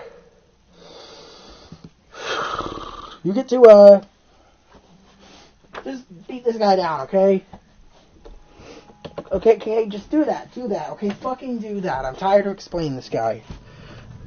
Okay?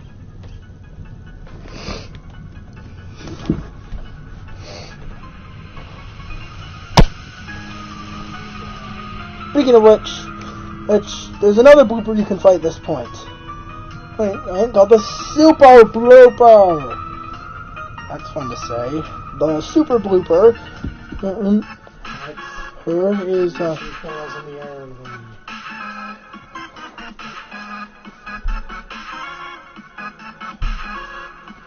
the blooper the Super Blooper. Okay. I am so sorry for that.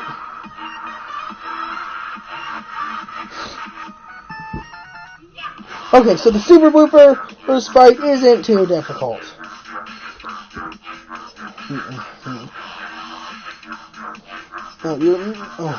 Well, actually it is. It's way different, way harder than the Electro Blooper. I don't know why I said that. Okay. So, yeah. Also, one of its attacks is called Make Babies.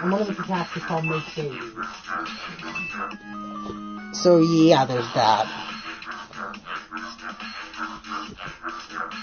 I just figured I'd point that out. But this fucking thing has an attack called Make Babies! Seriously, what? Who in Nintendo thought it was okay to give a boss an attack that the code refers to as Make Baby? And by the way, what it does is not any better. It poops out. Let it know. It fucking straight up poops out. Shits out. Two smaller bloopers for that suck Mario's health. What? Excuse me? Excuse me?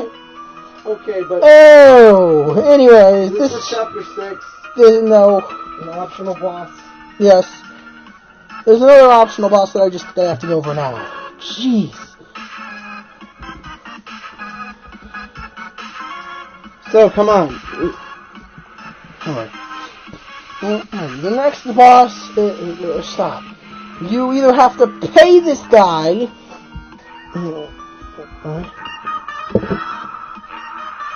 yes, no jokes. You have to fucking pay him money to get by. Alright. Stop.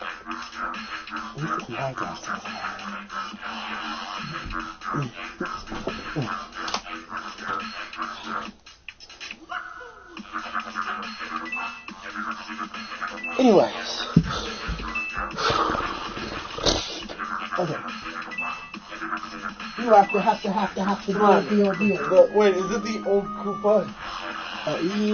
Yeah, it's this guy. This weirdo. You have to see Koopa. His name's a pun. It's an optional boss. Yeah. Also, his name is a pun on can't see Koopa. Yeah, optional. So yeah. Yes, he's technically optional. But yeah, if you beat him, you now unlock the ability to pass by this area without paying him any coins. Yeah, that's all you get. Well, it's worth it because normally he charges you 100 coins whenever you try to pass by that room, which is in the middle of Toad Town. So if you want to get from point A to point B, you pay 100 coins every time you have to go back. God. So just do yourself a favor and fight this guy. He has 70 HP, but he had 10 attack, but you can flip him over and make him defenseless until he gets back up. Which, by the way, takes a turn, so, yeah. Let's keep doing that, and the fight's not difficult in the slightest.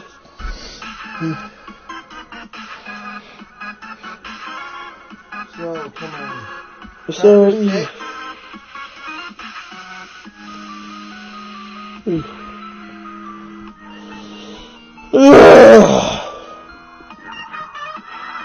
Chapter 6, at last, is Flower Field!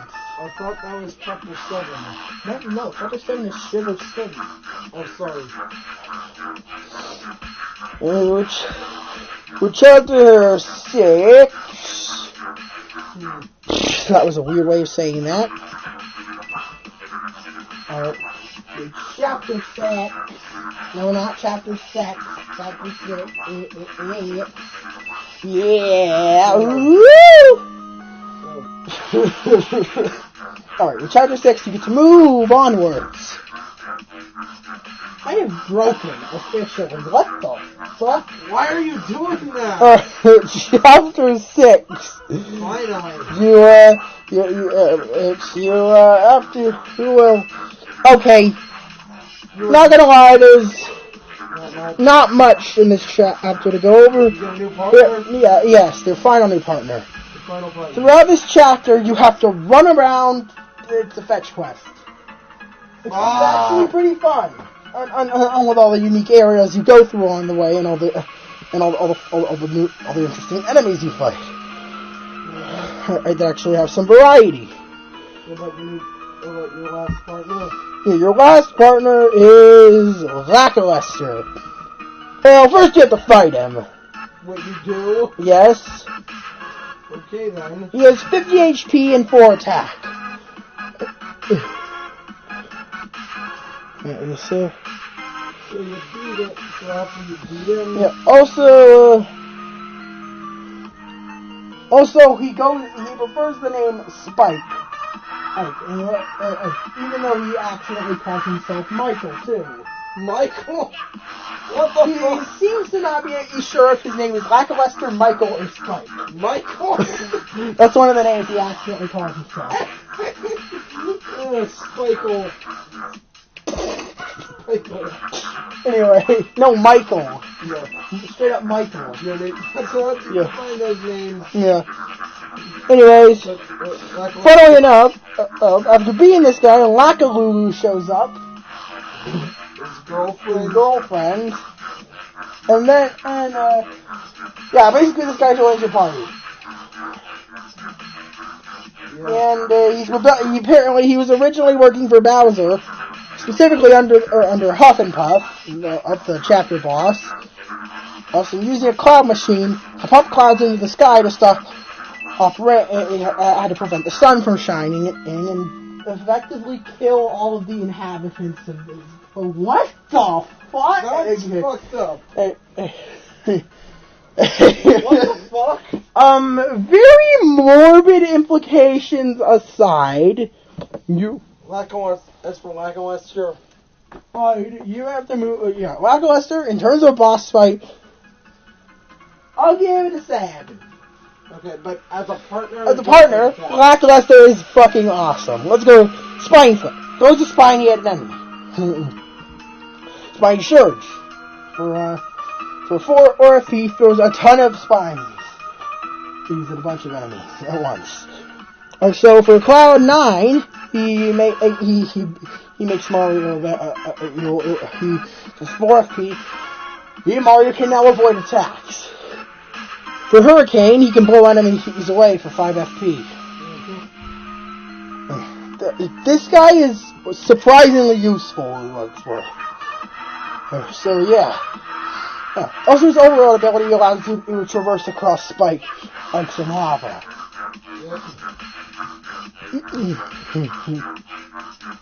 Which is freaking awesome. Also, he's way faster than walking on foot. But you want to his attacks? Yeah, but as for his attacks... You went over his spine throw. Yeah, I went over his attacks. All of them. 10! And he's also a unique partner. Who would have thought for a Lakitu partner? Even though this is still technically a third Koopa partner. Because Lakitus are a Koopa subspecies. God damn it. Why is this so funny to me? Whoever thought it was a good idea. Most of the... 37.5% of the partners in this game are Koopas. Seriously, Nintendo, where's your creativity? At least the Lakitu in specific is different enough from a normal Koopa for me to let it slide. But still, a Para-Koopa and a normal Koopa. And a Lakitu, which is technically also a part of the Koopa... which is technically also a Koopa. Anyways... Moving on, you have to reach each Huff and Puff. Okay, that name is incredibly stupid. That is a really stupid name. Wow. Huff and Puff. Huff and Puff. Oh, really stupid name. And he looks like a giant ball of shit. Yeah. Yeah. This guy is infamous for actually being the second hardest boss in the game. Wait, he is? Yes. This guy is a pain. Whenever you damage him, he spawns on minions. Yep. But if you don't kill these minions fast enough, he'll be absorbed and gain back his health. Oh, how hard is this for you? And also, he has 5 attack power, 50 HP, but his attacks themselves, let's just say, one of them can do 10 HP and another can do 12. How hard is this for you? Very. What rating into this guy? I'll give him a 10. It's a very difficult but very fun fight. It's certainly very memorable too. That's for Chapter 6 overall? It's for Chapter 6. Chapter 6 is rating? That's for Chapter 6 is rating. I'll give it a 10. I actually had a lot of fun this chapter. It's arguably my favorite chapter in the game. Let's see if Chapter 7 can come close to it. Shall we?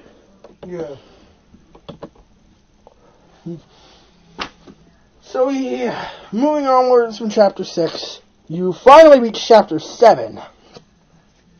And after, well, okay, first you have to deal with Peach. Peach interlude, the final one. Wow. Well, second to last, right? I think, let me check. Yes, it is the second in the last. Yeah. Yeah, so... I know chapter 7 is the... Yeah, so you don't really get to control Peach in the interlude of chapter 7. Yeah. As the one in chapter 6... You disguise... you make one more or attempt to escape. Yeah, you try to escape for real this time. And Cammy notices you smell better than the Spike you're imitating and sends you back to your room. For the fucking last time. Yeah. Jesus Christ, these interludes are repetitive. I know. They're used as mainly used as exposition. And this, oh my, the interludes in Thousand Year Door are better. Yeah. At least they don't have to follow the same thing. Same formula every single time. And you do some. Well, the Peach interludes do. Try and escape, go back to your... The guards catch you, go back, and you're sent back to your room. Seriously. But, yeah, either way. Chapter 7, not really much to go over, huh? Actually, there's a lot to go over in chapter 7. Well, no partners, right? No new partners. Because that doesn't change the fact that chapter 7 is long. I mean, basically, I'm going to quick fire this. This video So, is going on long enough. It's already almost 2 hours. It's already a few minutes off from being 2 hours long, so... Oh, yeah. Moving onwards, you have Alright, moving on, you have to, solve a murder mystery. What? Yep. That's weird. Apparently the novelist not Hemingway. This isn't Ernest Hemingway. This is Herringway. the Bumpty. I always call them penguins, but apparently they're officially called Bumpties. Yeah. Anyways, after doing so, and find out the mayor didn't actually die, but just fell asleep on the floor. Okay. So stupid. Yes, that's legitimately the explanation. The mayor fell asleep on the floor. He didn't die. I can't make that up!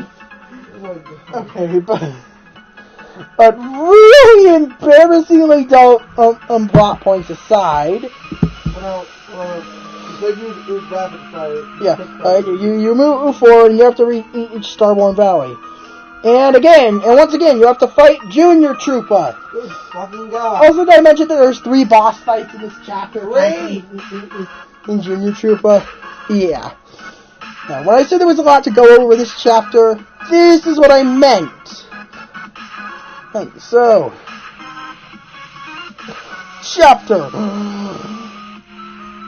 it's chapter 7.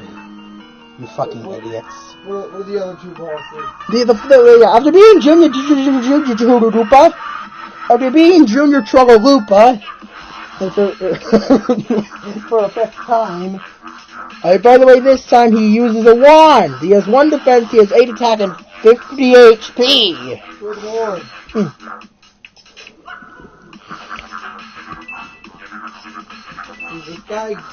This kid grows as the game goes, the more you fight him. Yeah. Yeah.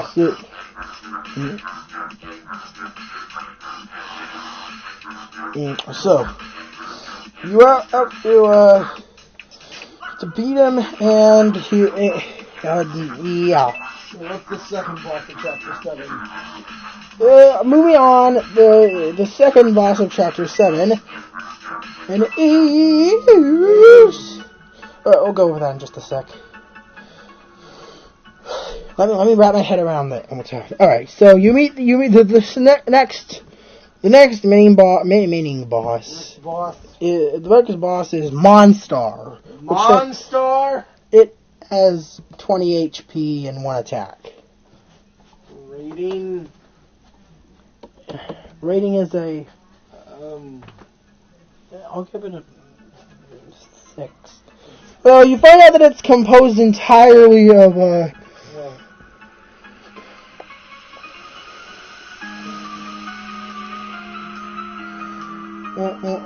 because it's actually composed of Star Kids trying to protect the valley by taking the form of a monster. Yeah, that's why it's so weak. So yeah. We can give explanation why it's so weak. You move on and the main boss. That's here. That is. Yo, wait, whoa, slow down. Yeah, you want to quick fire these. And you have to go and collect a hat and a scarf. To put on these 2 snowmen outside of the palace. Alright.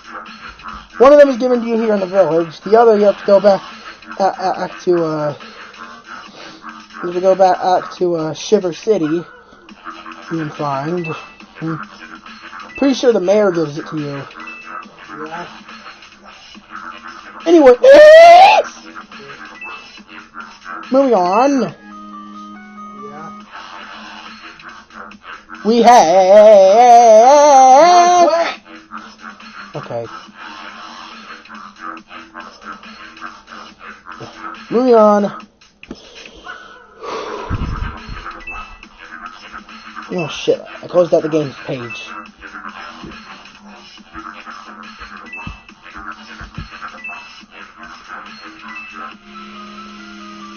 All right.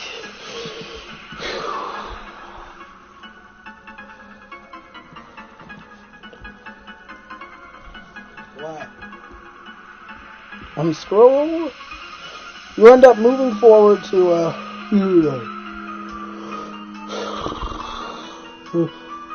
Alright, and you get to enter the oh, I forgot to mention the Star Spirit's name is Klevar.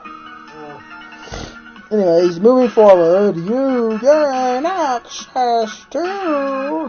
Okay, great. Why do I always say that? I don't know. Crystal Palace. You move to Crystal Palace, and well, you don't move there. You're not living in Crystal Palace now, but you go to Crystal Palace, and when you reach the end of this puzzle maze, then you have to confront the Crystal King, which was, in my opinion, way harder than Huff and Puff. The Crystal King. This guy's painful. Very painful. How many times did he kick your ass? Like, twice? He beat me twice. Wow. Actually, I think the main issue was the fact that after I died to him, I hadn't saved since way earlier than I attacked him. Yeah, I died to him once, and I quit the game because of how far I was sent back, and then I replayed and beat him. Let himself hit every save block you see. For some reason. It's everyone, actually. That was one of my worst mistakes. But anyway. Yes. What? No, sorry. No update. The mayor didn't fall asleep. He was knocked out by a box that fell on his head. Mm-hmm. Yeah, that's it. Rating for the boss. The rating for the boss. Come on, rating for Crystal King. Is a. I didn't go over the fight itself. What does it do? Alright, for the Crystal King. What? Let me open up his page.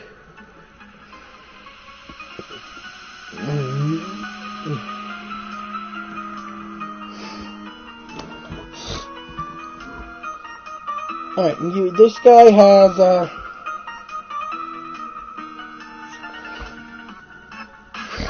this guy has 70 HP and 6 attack. Damn. And he can also summon these crystal bits, which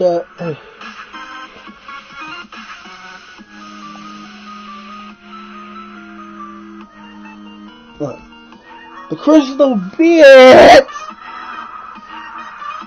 it is they have 1 HP and 0 attack.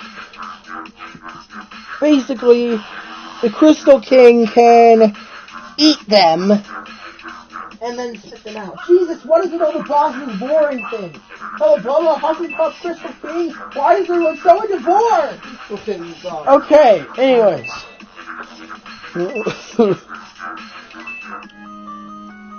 Yeah. Anyways, moving on. You beat the Crystal King. Also, he makes copies of himself, by the way.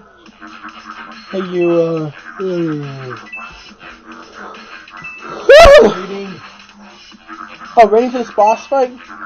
7. It's personally frustrating for me, but it's well designed. So, anyways, moving on. 7? I'll give it a 9. I actually enjoyed this chapter quite a bit. But as funny as it sounds to enjoy an ice-themed world. Then chapter 8. Your final. What's your final area? And as for chapter 8. Wait, okay, I'm being informed that I missed 3 optional bosses that are all in the same area in Toad Town. No, wait, 5. 5, and they're all in the same area somehow. Okay.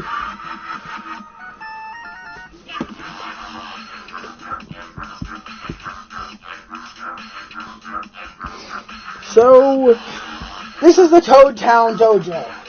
There are 5 matches you can play here. You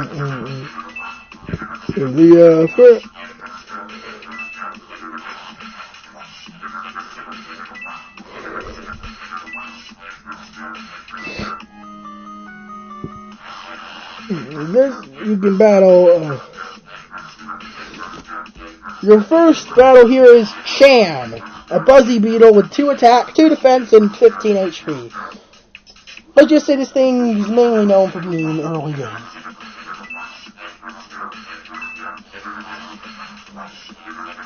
You're allowed to fight him. You're allowed to fight him as soon as you get back from Shooting Star Summit. He's really, really easy though.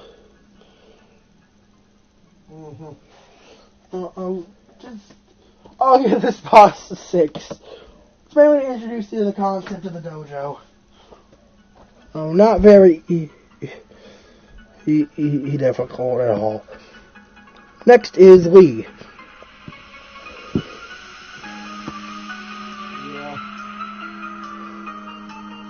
Lee can copy your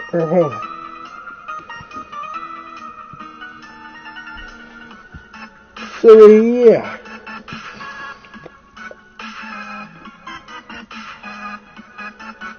Yeah, so he has 20 HP no matter what form he takes. Though he has a ridiculous amount of forms. All with different attack. Let me have fun of these. Default form, 5 attack, 0 defense. And it's Goombario imitation. 1, 2, or 3 attack and 0 defense. It's Cooper. 1 or 0 defense and 2 or 3 or 5 attack. Yeah, Bombette. 2, 3 or 5 attack and 0 defense. Hurricane. 2, 3 or 5 attack and 0 and 1 defense. Bo. 1 attack and 0 defense. Thanks. Watt. 3, 4 or 5 attack and 0 defense. Sushi, 3, 4, or 5 attack and 0 defense. Lackluster, 3, 4, or 5 attack and 0 defense. That was repetitive. Anyway. That was a decent ghost. Yeah. After you beat this guy, you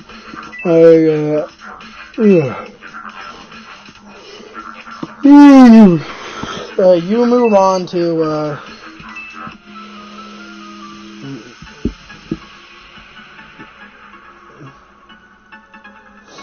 Yeah, once you beat this guy, you move on to Why? Alright. You can fight the Master. Yeah. This guy gets stronger every time you fight him. With his final attack, with his final form being deemed the hardest attack in the game, deemed the hardest fight in the game. Oh boy. Alright, as for why this is, let's start with his first form. His first form isn't too bad. I forgot to write Lee's fight. Lee's fight is a 10. It's really creative that you can copy your partners, and it's some really fun things like this best strategy you can see is switch the Cooper over and copy Cooper.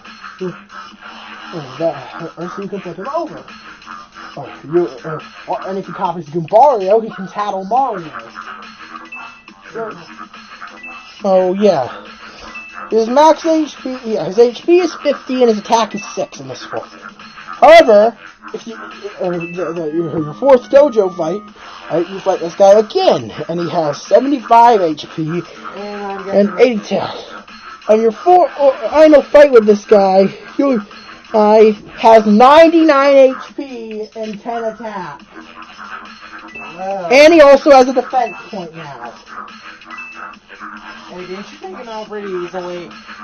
Yeah, I had to use the Goombario charge exploit though. Yeah. This guy can be really scary in the OS. But, rating 10. A very intense battle, and you really have to put your mind to it to figure out how to defeat this guy. But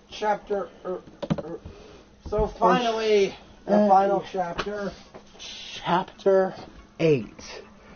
Good God, you guys still with him? Yeah. Also, I forgot to mention the for saving Clevon in Chapter 6, you get Clock Out, and you, I think it's called Clock Out, whatever. It stops time. So you need to know. Yeah. And as for beating what's his name? Yeah.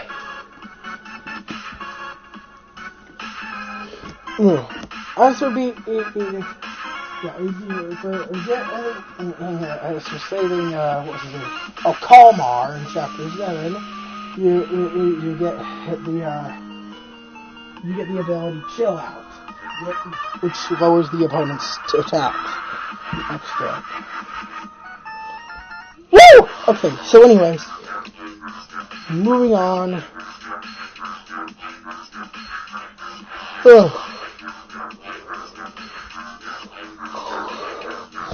You have to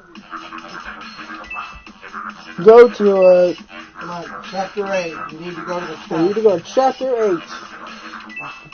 And here, you get to go to Bowser's Castle. Which is also Peach's castle. So yeah. Oh, yeah. There's 3 bosses here, too. Oh, Lord. Now, just play through as usual. And after solving something, you... Oh, wait, I gotta rematch the Koopa Brew. Wait, what? Yeah. Junior Trooper, where did you come from? Yes, Junior Trooper shows up and beats the Koopa Bros senseless. It's by blasting them away. This fucker definitely got strong. Yeah. And then, in this final fight, he can shift between all of the forms he previously demonstrated. With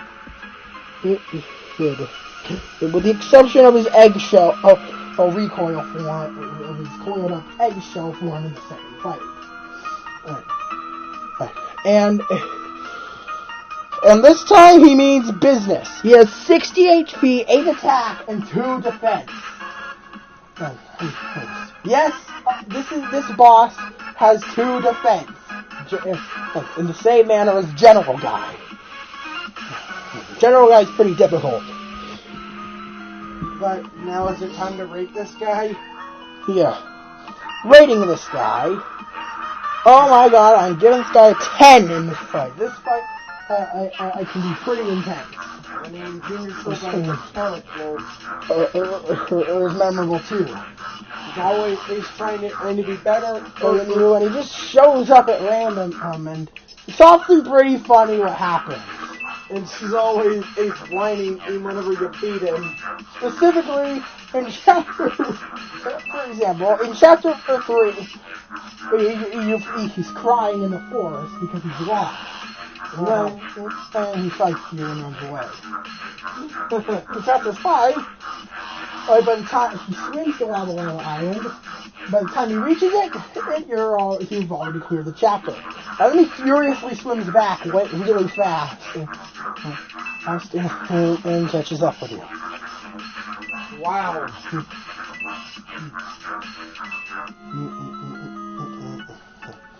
So yeah, having fifth fight, after beating him and with him knocked out on the ground, if you leave the room and come back, he'll be frozen in a block of ice. In chapter 7. Yeah, in chapter 7. And then after finally beating him. Yeah, that's the last you see of Junior Trooper. Well, except for his cameo in 1,000 Years War. Yeah. This guy looks awfully similar to someone. And he knows how to use a magic wand.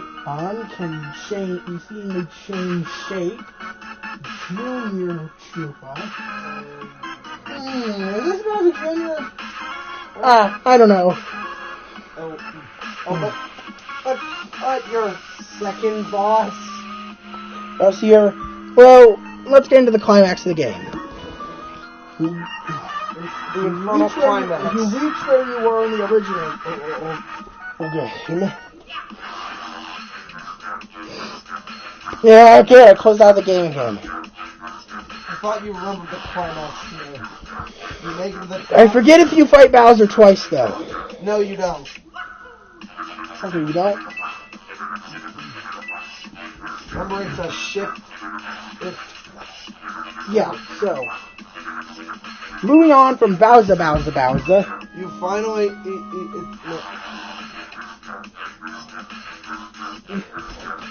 moving on from... Move the tablet so they can hear me. Okay, put it right there. Where? Right there on the chair. Don't cancel the video. Alright, so... 2.5. You're almost 2. So, anyways... What? So... Next! What? So, the climax of the game. You make it to the top of the castle. Yep, you make it to the top of the castle. Hey, wasn't there a painful optional boss? The anti-guy, you can fight, you can fight multiple at once, so I'm not counting as a main boss. Okay then. So, yeah. Okay.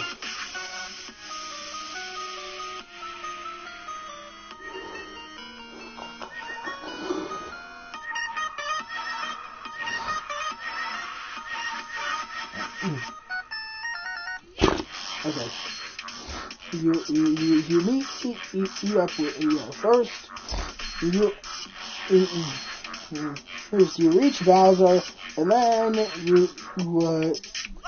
then he powers himself up. And I'm pretty sure you still can't. Oh yeah, you use the star beam, and you go to lower his health, and then once you switch to fight, Cammy. Yes.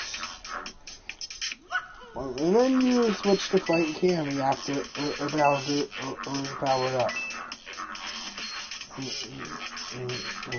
So.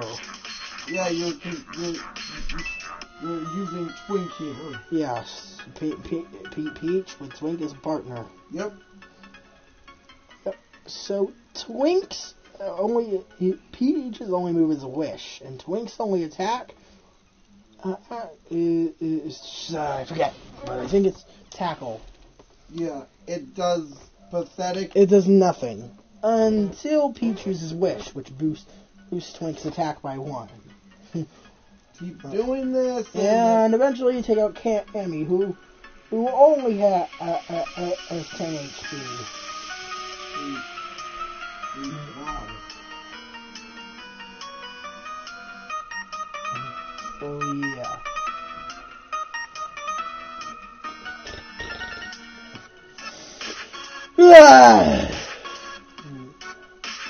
Anyways.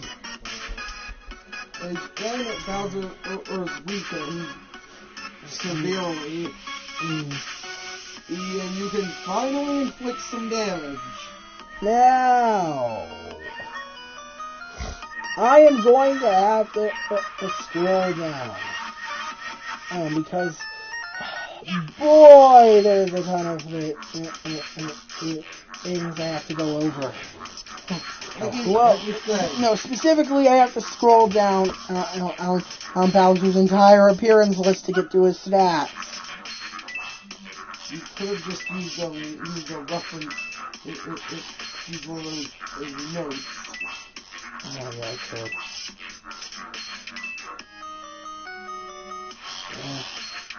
Okay, please stand by.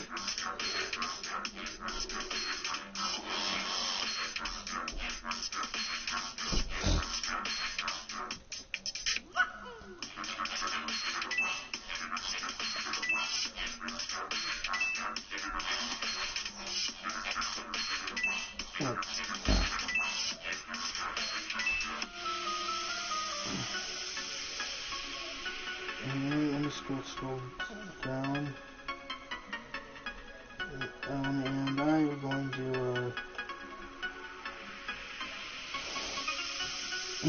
where is this? Let me find it. Damn it. Stop talking about the TV shows. I don't care. No, not the comics. Not the Mario Kart series. I don't care about Mario is missing. You could have just... Stop talking to the comics. You could have just clicked on a link. Do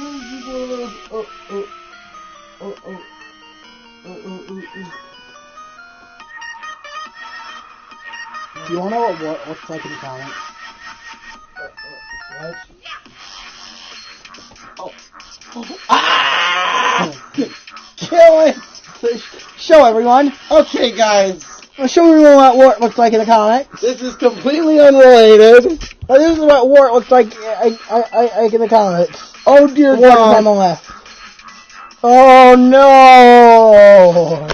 no. We are almost 2.5 hours into this.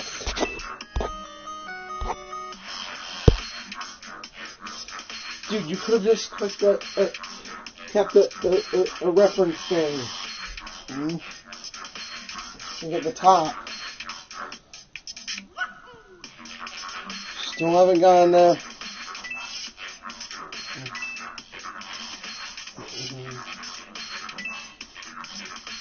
You know what I mean by reference list.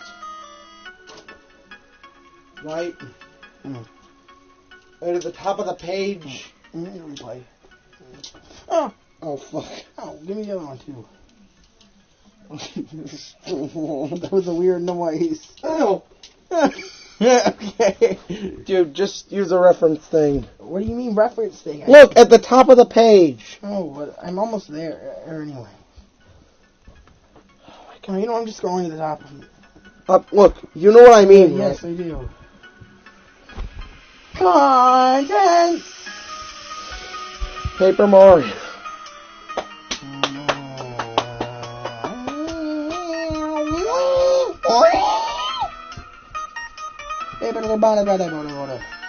Stop. No, stop. Stop dancing. Stop fucking dancing. Read.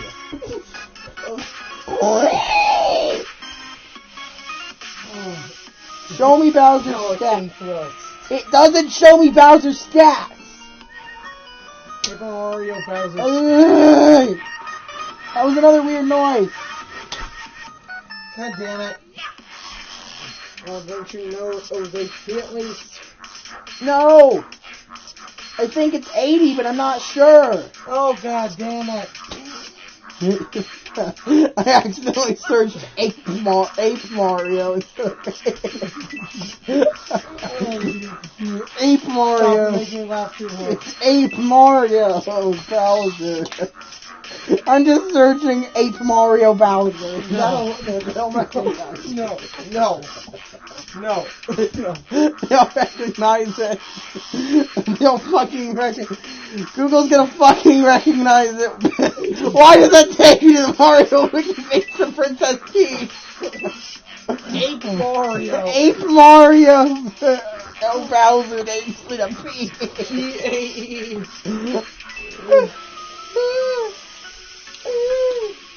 No, it's an Ape Mario, like a monkey.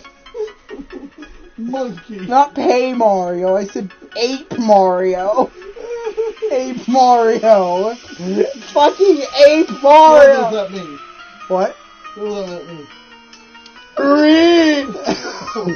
We're supposed to record your damn video! What? Oh, okay. You son of a bitch. Okay. Did you find it? In the Ape Mario. Oh no, it's Paper Mario with 2 A's. Come on, Janet. Also, did I mention it's past 4 in the morning? Oh my god! Anyway. Damn it. Bowser, Paper Mario Wiki. I wish I knew there was a Paper Mario Wiki! Motherfucker! Sorry, Alex. Find it. Yes! What? Okay, what is that? He has 99 HP, yeah. Yeah, it is 90. And his attack power, okay, this is very inconsistent, but apparently it's 1 or 2.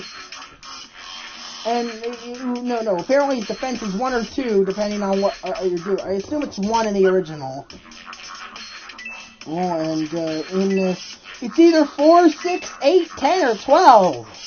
What? I'm not fucking sure which game is which at this point, damn it.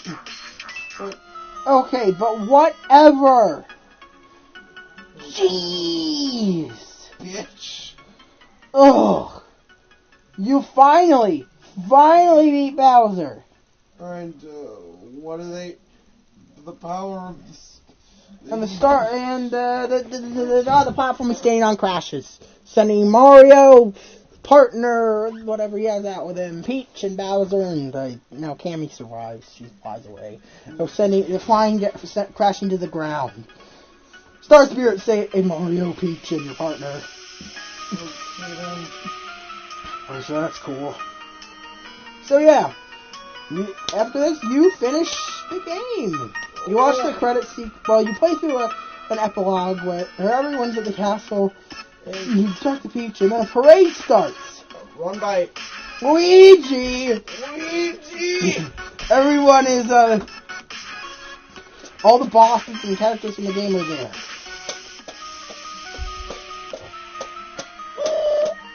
So, oh my god.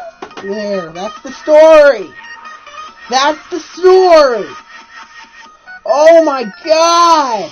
I gotta rate Cammy and Bowser. Fuck!